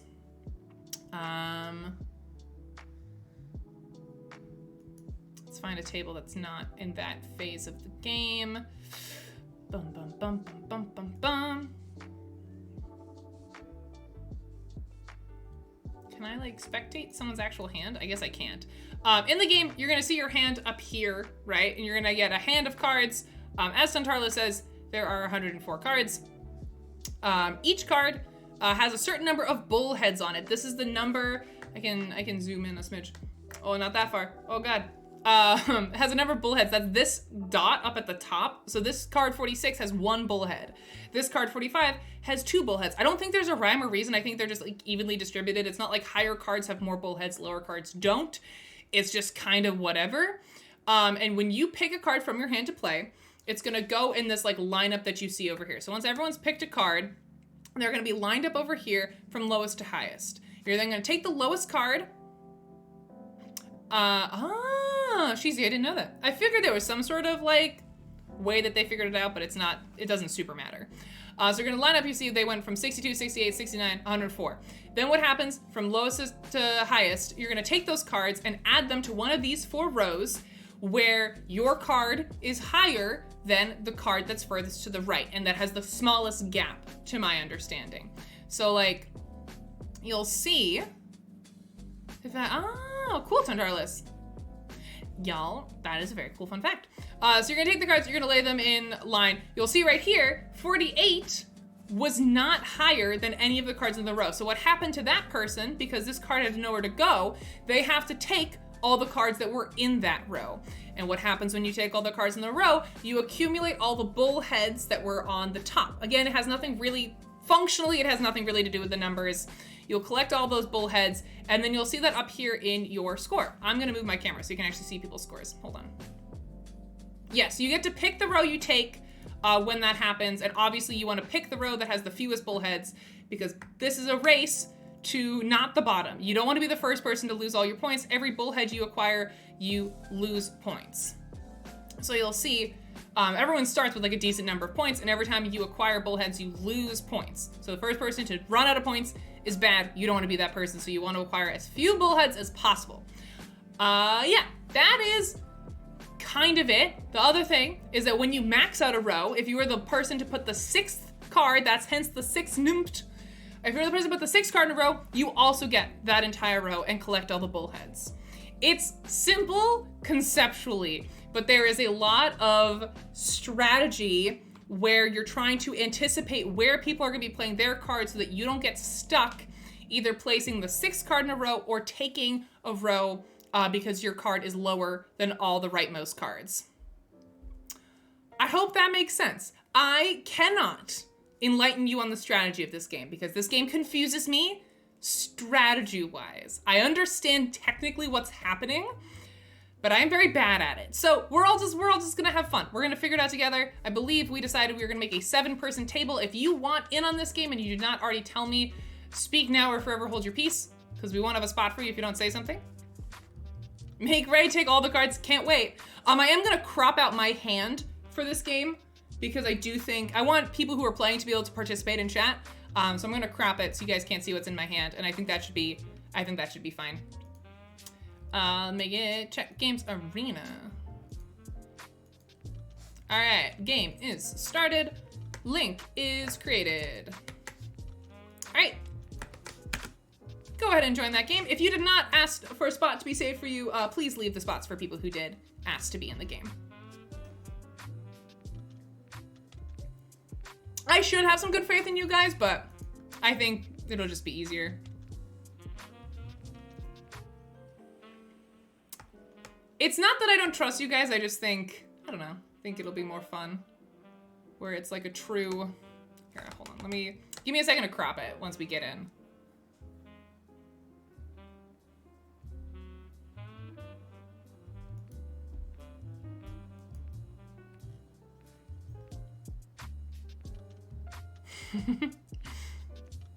Well then y'all are very honest. All right, our showdown is Kama, Arc Lightning, Joe, Tantarlis, Ivator, Sheezy, and myself. All right, it looks like Ivator's our only first player, so everyone else looks like they know what they're doing. So you didn't even need my teach. All right, so what I'm gonna do, I'm gonna go like this. Bear with me a second. It's gonna look really ugly, and then I'm gonna make it look not ugly, I swear. Wow, so ugly. Wow.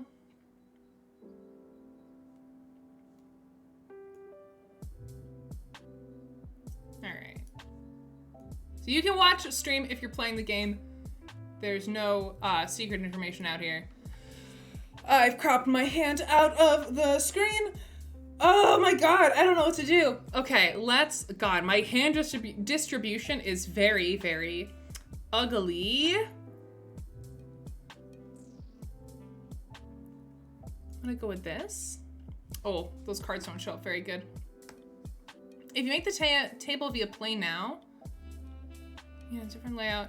Start with full player. Oh, okay. Let me fix this because you can't see all the cards.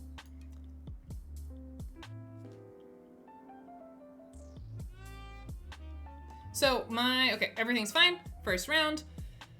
Second round. You'll see this row in here is already filling up quite decently.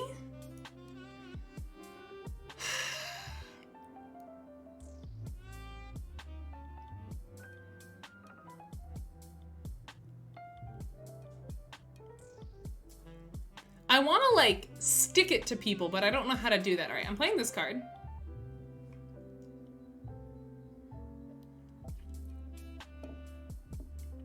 Thank you for that tip though, Bloody. Wait, no! Wait, what did I? No, everything's fine. Everything's fine. I thought I took cards. I did not. This is my 85. My 85 is gonna go up here, so everything's fine. We're all good. We got our 66 points. But now, as you'll see, these rows are quite full. That's very scary. So, I'm out for revenge. So, to my understanding, there's a little bit of strategy of playing higher cards because the higher cards get played last, right? Remember, we take the cards from lowest to highest. So there's a chance that if there are a lot of people below you in number, they'll clear out some of these rows and then you'll be left with the open rows, right? But there's also the worry that maybe that doesn't happen and you get stuck with the 6th card because you have a really high card. I don't know. Oh my God, hi, welcome back, Rennie. Yeah, single bull cards. There's also the strategy of just like taking a row that has like not a lot of bullheads because it's not as bad as taking one that has a lot. To be honest, none of these rows have that many. I'm gonna play this. I'm gonna go with a high card in hopes that everyone else flushes out these rows. All right, Tantarlis plays a 13. Ooh, nice. Arc Lightning plays a 19 and takes the whole stack. Sheezy with a 33. Oh no, see that thing that happened that I was worried about, I think is what's gonna happen to me. Oh God, I'm gonna take this top row. Yup, I'm taking that top row. I thought my 98, I thought things would be flushed out. They were not. So I am now at 60 points. Yikes. All right, well, that did not go as planned.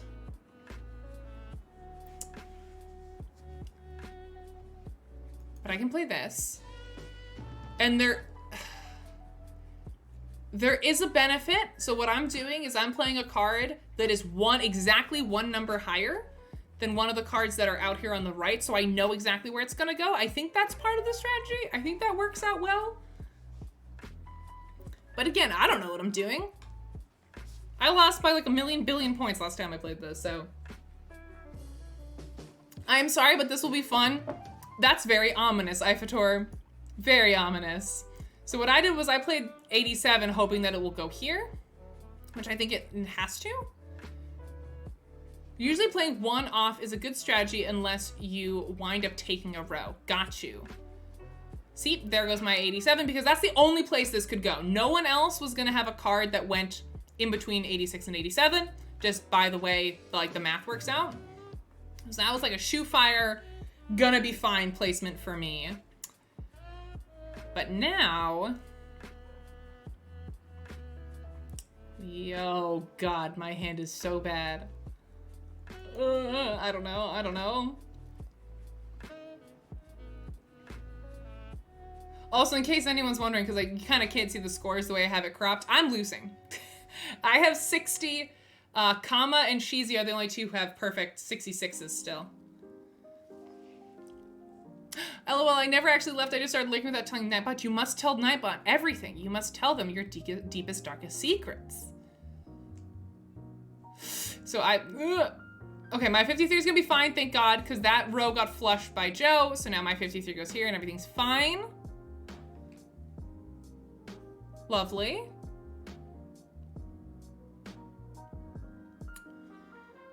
This happens every time.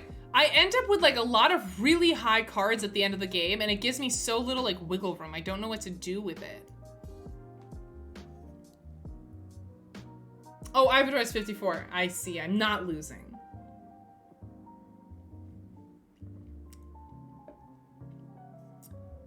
Okay, my 63 can go here. That's totally fine. Shizi, Tantarus, we're all gonna hang out in this row. Oh no. Oh no, Arc Lightning's gonna go up here because this is closer in number. This is a scary situation, chat. The hell is this? What is this nonsense? No, thank you. I'm good, but thanks. Oh God, okay. Played the highest card I had. So Shizi played a 17, 23, 25, 50. Uh-oh, welcome to your doom. 66. Oh God, okay, there goes that row. No! Oh no, I'm getting stuck with that bottom row. It's not bad. They're all one bullheads. It could have been worse. I don't know how I could have gotten around that though. I get stuck in these situations with this game where I'm like, I don't know what I could have done to prevent that. Maybe played a slightly lower number, but I think I still would have ended up taking something. Oh, the foresight is something I'm lacking in this game. Trying to predict how things are gonna shake out. Okay, all right. Joe with the 34, Kama with the 47. That's gonna go down, down here. Charles, oh God, no, don't stick me again, you guys, please no. No, it's fine. No, it's not fine. Yes, it's fine. It's gonna go up here, okay. Why is this so stacked, chat? Someone finish these rows. This is terrible. This is a nightmare.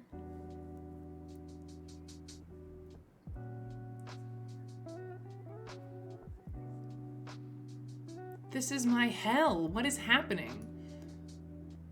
All right, Tantarus with the 49, which is gonna have to take one of these rows because it's lower than all the far rightmost numbers. All right. Shizi with the 54. So I guess the strategy is playing a number that's low enough that you get to go in a newly wiped row, but not so low that you're the lowest, which means you do the wiping. Is that kind of the strategy a little bit? It has to be. That's the thought process to a degree, right? All right, everyone just automatically plays their last card because we have no cards left after the last one. So we'll see what we're stuck with. So Arc has to pick a row to take because their 51 is lower than all the numbers that are available.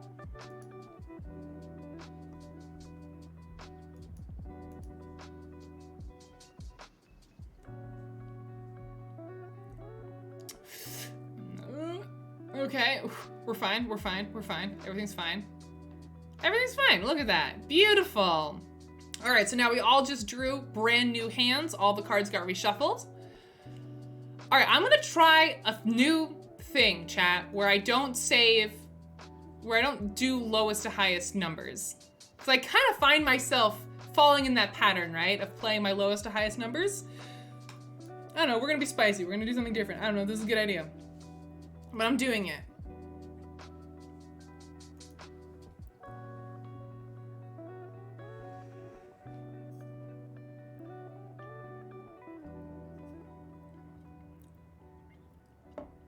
Ooh, okay. We all had similar ideas of playing very, very high cards. All right, cool. So I don't want to get stuck with either of these two bottom rows.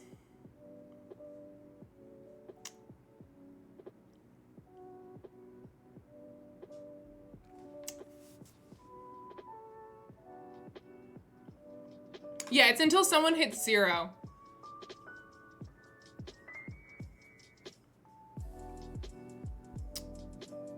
Oh, I don't know. I guess I'll do, I think this, because I think, yeah. Oh, ooh, Phantom with the 1 again. Okay. My 14 is safe and sound. Up in that top row. Same with Arc Lightning. Same with Ifator. Sheezy is gonna go up there as well. Tantarus, ooh, taking that middle row. Could have been worse.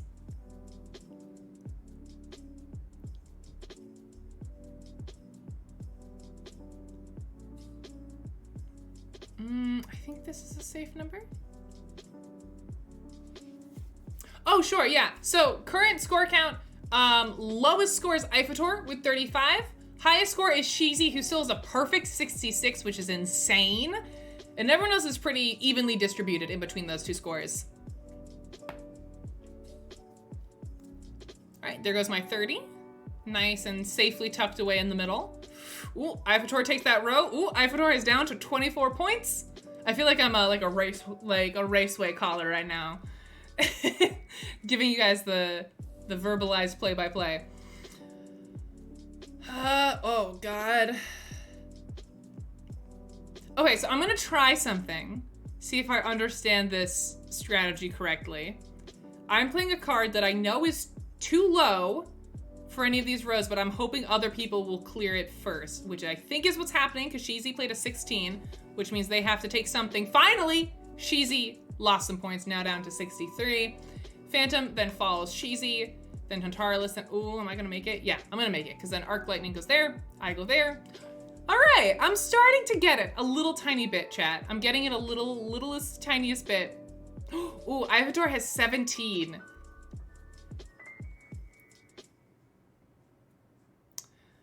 Chooses, do this? Feels safe? This has been cool. I feel like I'm slowly starting to get the strategy on it. I usually find one player gets very unlucky. It's usually me. I don't know, chat, what are other games like this that like you understand what needs to happen, but like fully grasping the strategy is like a really hard learning curve? Because I feel like this is one of the first games I've played in a while where I couldn't intuit the strategy just by learning the rules. Ooh, comma, rough. I'm trying to think of other games like that. I mean, of course, like big, heavy Euro games, but I'm thinking like lighter games where the rules are quite simple, but the strategy is a little bit obtuse. Life, damn chicken. Too real. Oh no. You're not wrong though.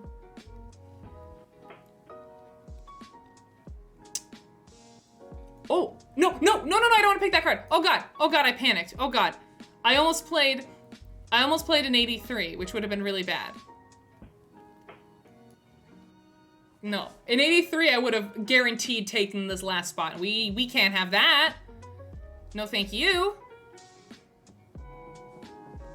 Oh God, I'm gonna get stuck with this row anyways. Damn it, damn you all, no. Brutal. Oh, Skull and Scout are great answers. Is Scout on BGA? God, I love Scout. Scout is so good. I've never played Red 7 Hunter. Also, hi Hunter, welcome on in. He snuck right in here. I've heard Red 7 is quite good, but I've never played it. Damn, this middle row? This is an atomic bomb, no thank you. Gross, there's so many bullheads. Yuck. Crap. Crap. All right, I gotta do this. I don't have a choice. Ah, I'm the lowest. All right, so this is the first time you've seen this happen on my screen chat. I am the lowest card. I am 13, which means I get to pick any row to take. I get to pick which row I put this in, and this top row has the fewest bullheads. So that is what I will be taking, even though that majorly hurt.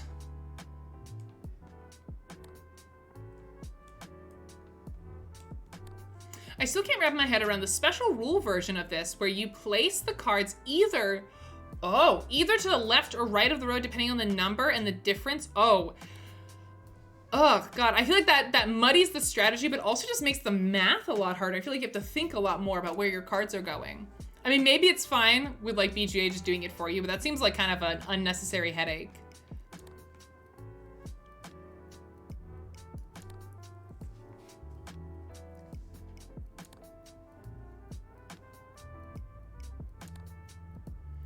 All right, Ivatar with the 15's gotta take a row. I played that version once, it broke my brain. This version already breaks my brain, just regular. Counting is hard enough for me. D-Walls, big same. Also, welcome on and happy Monday. Thank you for joining us.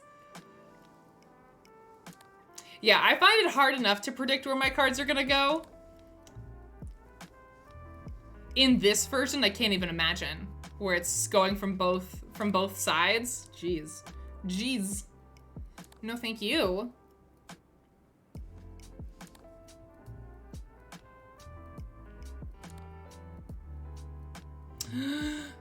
No, this is gonna be fine. I'm gonna go down here and then everything's fine. Hi, Deathworm Dover. Hello, happy Monday, friend. What's up? Welcome on in.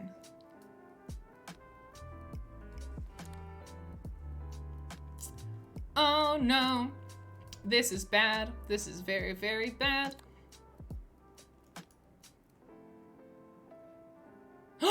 God bless you, Ivatar. God bless you and a Merry Christmas to you. May you and your children have many blessings. Thank you. Oh my God, I was so scared I was gonna end up stuck. Yes, thank you. Aha, you saved me. Because, if you're confused, it's because Ivatar played the 8, which allowed it to wipe before my 10, which I was worried was gonna be the lowest card. And I was gonna get stuck having to take something, but I didn't! Because Ivatar is such a good friend. Oh, crap. Well, that's fine. I'll take this row. Not the end of the world.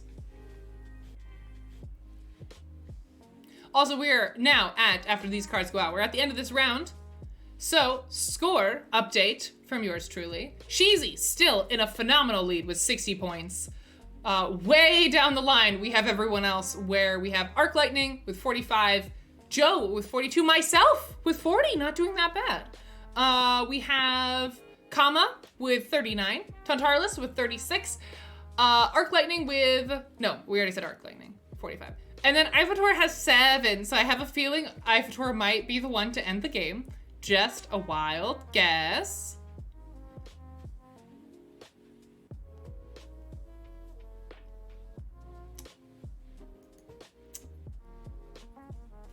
Okay. Ooh, wait, so Arc Lightning, explain the logic here on playing the 2, because you knew you were gonna have to take a row with a 2 because it's so low. So why'd you do it? Is it because you wanted to get it out now? Because the longer you wait to play it, the worse it'll be? Is that the logic there?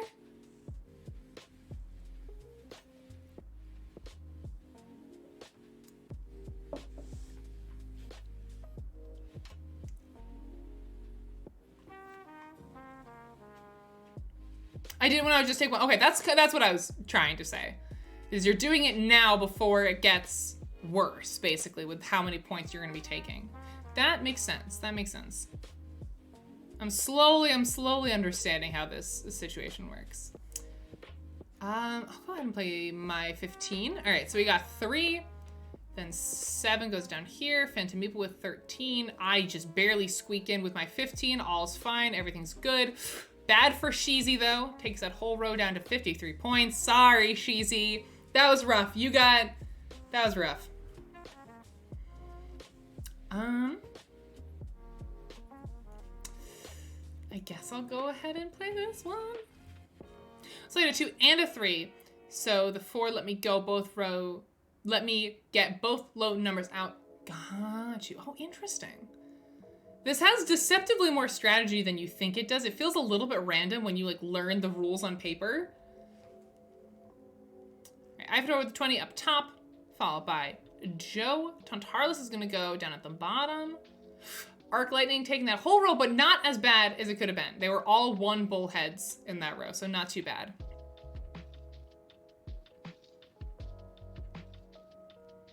It's also about thinking what other types of numbers people might play. Yeah, that's the hard part. And I feel like that'd be a little bit easier if we were like in person and I could kind of suss out, you know, how people were mumbling to themselves, what they were saying.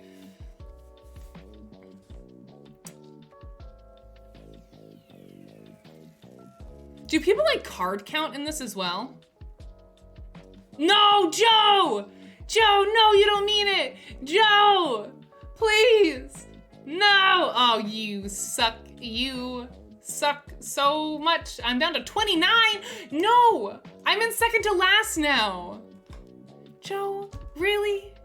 Really? You had to do it to them? Why? Why? I can play this and get away with that. All right, hold on, chat. I'm gonna go turn on my fan. I am sweating. This game is making me stressed out. Stressed. Still love you lots. I don't believe you, Joe. That's not what friends do.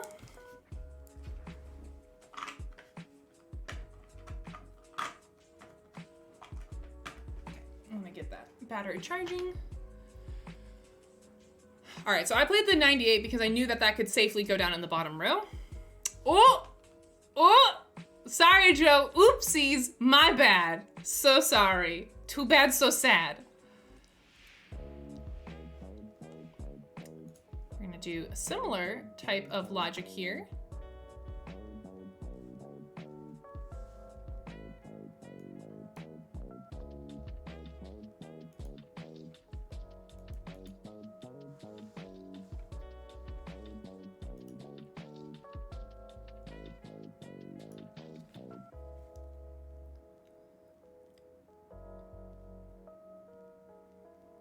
Oh, nice round. Oh, Ivatar, you're hanging on there. You're hanging on there with your 7 points. I'm proud of you.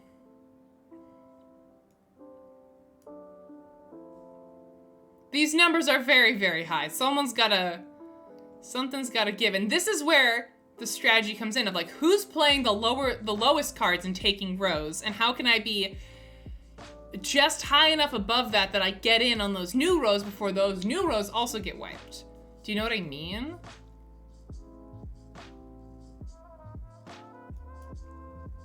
Ugh, no. Oh, no, that was perfect. I almost played a number in the 20s and I didn't. God bless you, Shizi. Taking a row, taking one for the team. Thank you very much. I'm just gonna yoink. Thank you very much. Gonna sneak on in there. Don't mind if I do.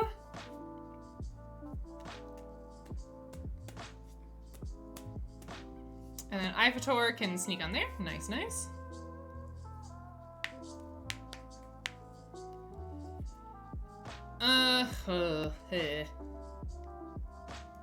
I don't feel confident about that choice. Oh no, it worked out. Once again, Kama taking one for the team. Clearing out a row. I'm assuming they'll take this row. I think this has the fewest, but just barely. Yep, and then I can squeeze in there. Thank you so much. Greatly appreciate you letting me through like this.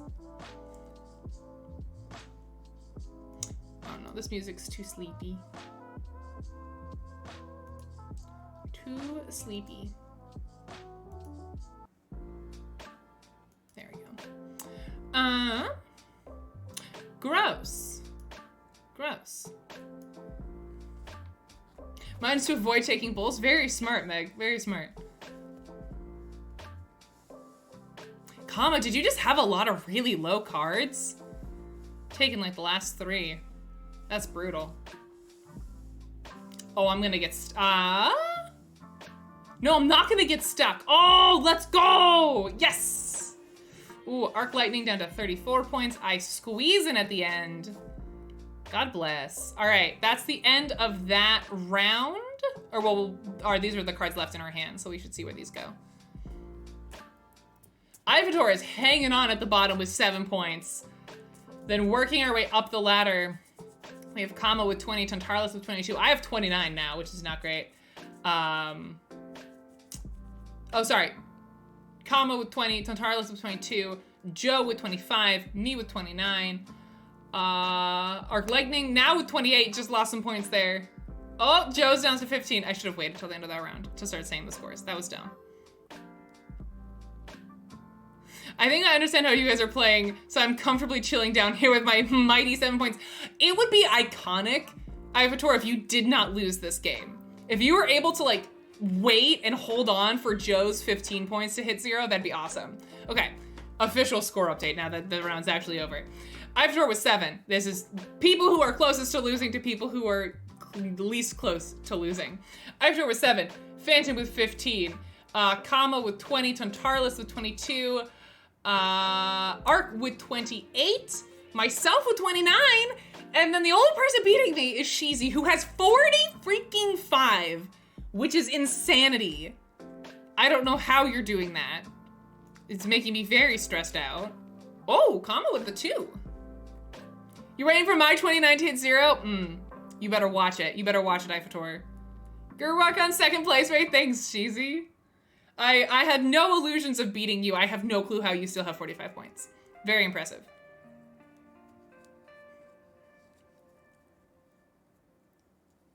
This is a lot of fun though. Thanks for playing with me, everybody. I really appreciate it. Hope you're liking the game if you're new to it.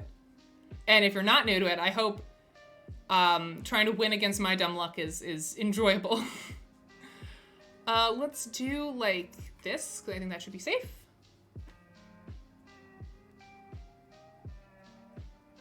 All right, she starts with the 10, goes up top. Phantom goes to the middle row. Nice. Yes, and then I sneak in with my 52. Then Ivator with the 54. Kama with the 69 goes up top. And so does Arc Lightning. Nice and easy, simple round, except that all the rows are extremely full. And that is very stressful. I think I lucked into a good card here. I think I lucked into being all right.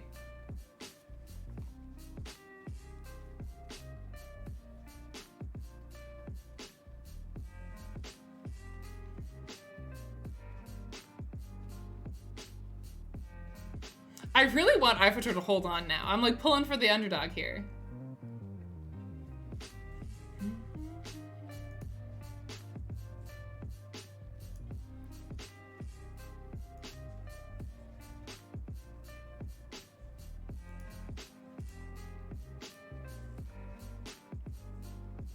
Oh, nice. Oh, our Arc Lightning taking that top row. Now down to 16 points. Arc Lightning is now second to last. Ooh, Kama down to 12. Ooh, it's actually quite close. Oh, Ivator has 1 point though. I'm sorry, I missed that happening. I missed Ivator taking a row. Ivator's holding on with 1. Going for that 1 point hold. Ivator, I believe in you so strongly. Still anybody's game to lose, you're not wrong. Ivator, I believe in you. I really want an underdog victory here. Just hold on. Kama and Lightning and Joe are all very close. They're all in the teens. This is very suspenseful. I like it.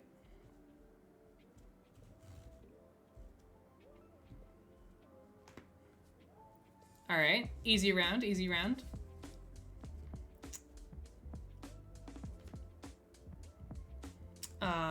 Easy choice for me.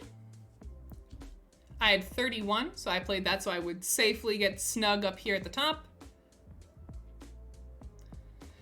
Oof, Kama taking that top row, now down to 5 points. Ivator makes it through, Good job, Ivator, I'm proud of you. Sweaty. Let's play.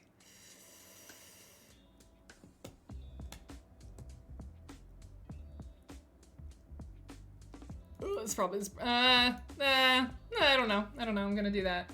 I don't know how confident I feel about it. Okay, so the bottom, the three duking it out to lose are Ivator with 1, Joe with 3, and Kama with 5. I am not stressed out about my own fate. I'm stressed about who's gonna lose out of those 3. Watch me still lose. Watch it happen. Oh, Sheezy Fall from Grace now has 34. Popping out of lurking to say, this is a very exciting play-by-play. Ami, I'm glad you're enjoying it. Well, because otherwise it's hard to kind of like keep track of what's happening because things move so quickly. Oh no! Ivator has hit -4 points! Ivator, no, I believed in you. And if, okay, chat, correct me if I'm wrong, but do we now play out until we're all out of cards and then it's the person with the most negative who loses? Am I correct with that?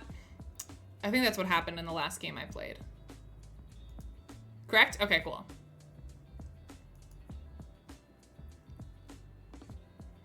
So Ivator, you still have a chance. You still have a chance, buddy. It's fine. Nice, Ivator. Nice dodge and weave. Well done. My cards are getting very scary.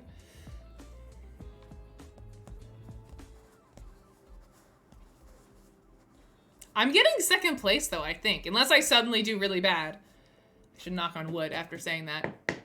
Very happy. I'm very happy with this gameplay.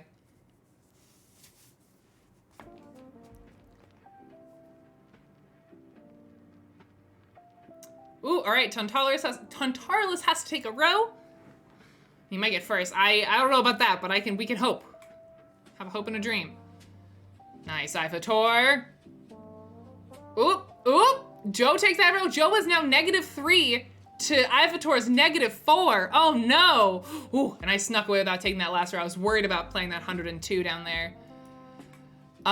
Okay. I think that card should be safe for me to play. I need Sheezy to just... Someone make Sheezy take a row. Just 1 row, and then I win. Please. I beg of you. I don't know how to make that happen, but we could all collude together. Ooh, Tontarla's taking another row.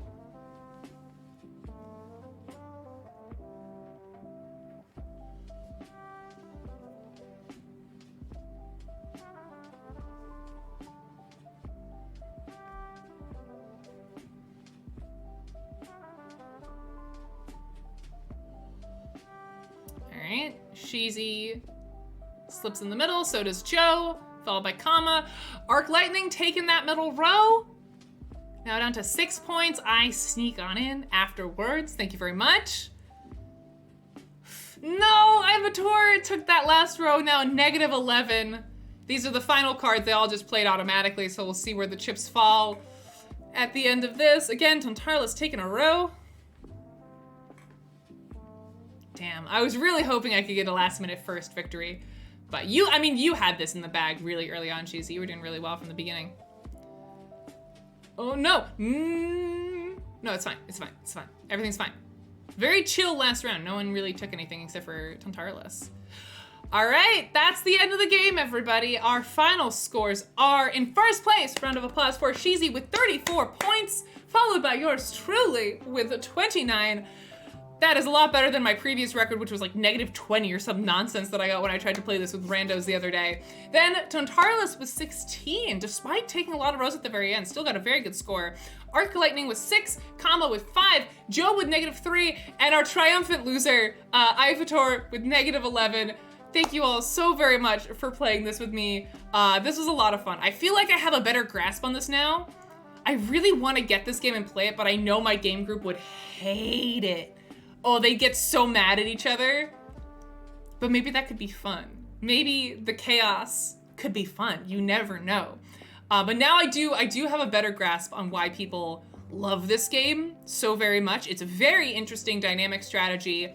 I like how the strategy kind of unfolds as you play it. Triumphant loser. But seriously, thank you all so much for playing with me. Whether or not you played one game with me, you played all 3 games with me, you just lurked and hung out. I really appreciate it. It is 4 o'clock here, which is normally where I end these streams, so I'm going to wrap up. But truly, thank you all so much. I really like this format. It's good to get feedback from you guys if you're enjoying this, if there's other games that you think would work well. I think the trick with this segment is finding stuff that a lot of people can play, but that also is fun to watch for folks who cannot join in. So games that sort of that are easy to follow along with. I think I'll try to find a middle ground with that, of games that can accommodate a lot of people, easy to learn, but also fun to watch. So hopefully the more we do this, the more we'll kind of get a sense of that. But yeah, I adore you all very much. Thank you for stopping by this Monday stream. I know this is a weird time for me. I'm very grateful that so many of you showed up even at an irregular time. I will be live tomorrow at 11 a.m. with Eleni playing some Galaxy Trucker. And I think that's pretty much it. Those will be the only streams for this week. I am heading off to Calgary, Canada on Wednesday, so I will be gone. I will not be streaming from the show, unfortunately. If you know me or you know this channel, you know I love to bring you guys with me to shows and walk around the show and stream it for you guys, but I have some other big things I need to do at GCC, which is this show that I'm going to, and also Canada's internet situation is a major hassle. I didn't think this show was big enough to try to figure out how to make it work. It's very expensive basically for me to try to stream from Canada. And so we are skipping that for, sorry to all my Canadian friends. So we're skipping that this convention. So I'll just be gone for a week. That said, if you want to see a little guest appearance from yours truly, I will be live on the Gamescom Canada Twitch channel. I should be let me grab the link. I know I sent this to Paya earlier. This Twitch channel, I will be live 3 to 4 Calgary time, which I believe is Mountain Time. I'll be live over on that channel. I will be emceeing a celebrity game of Codenames on this like massive mega stage. I'm very nervous. It's huge. I don't know how many people are actually gonna show up, but like it is set up and built for like thousands of people to attend.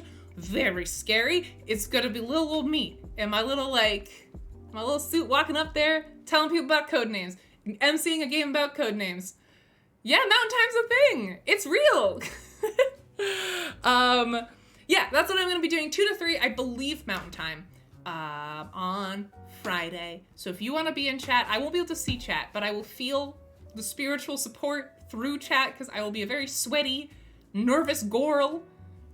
So yeah, that's the only time you'll see me later this week. I will be back, I believe, on, yeah, it's 2 hours behind Ray time. Be back, I believe, on Wednesday or Thursday next week, because I am not flying out of Calgary until Monday, and then I get home on Tuesday, and I have to unpack and settle. So Wednesday at the earliest, possibly Thursday, depending on how things shake out. But yeah, I love you all so much. Thank you again so much for showing up to this odd Monday afternoon stream. I really appreciate it. I hope you have a wonderful rest of your week, and I will see y'all later. Bye-bye, everybody.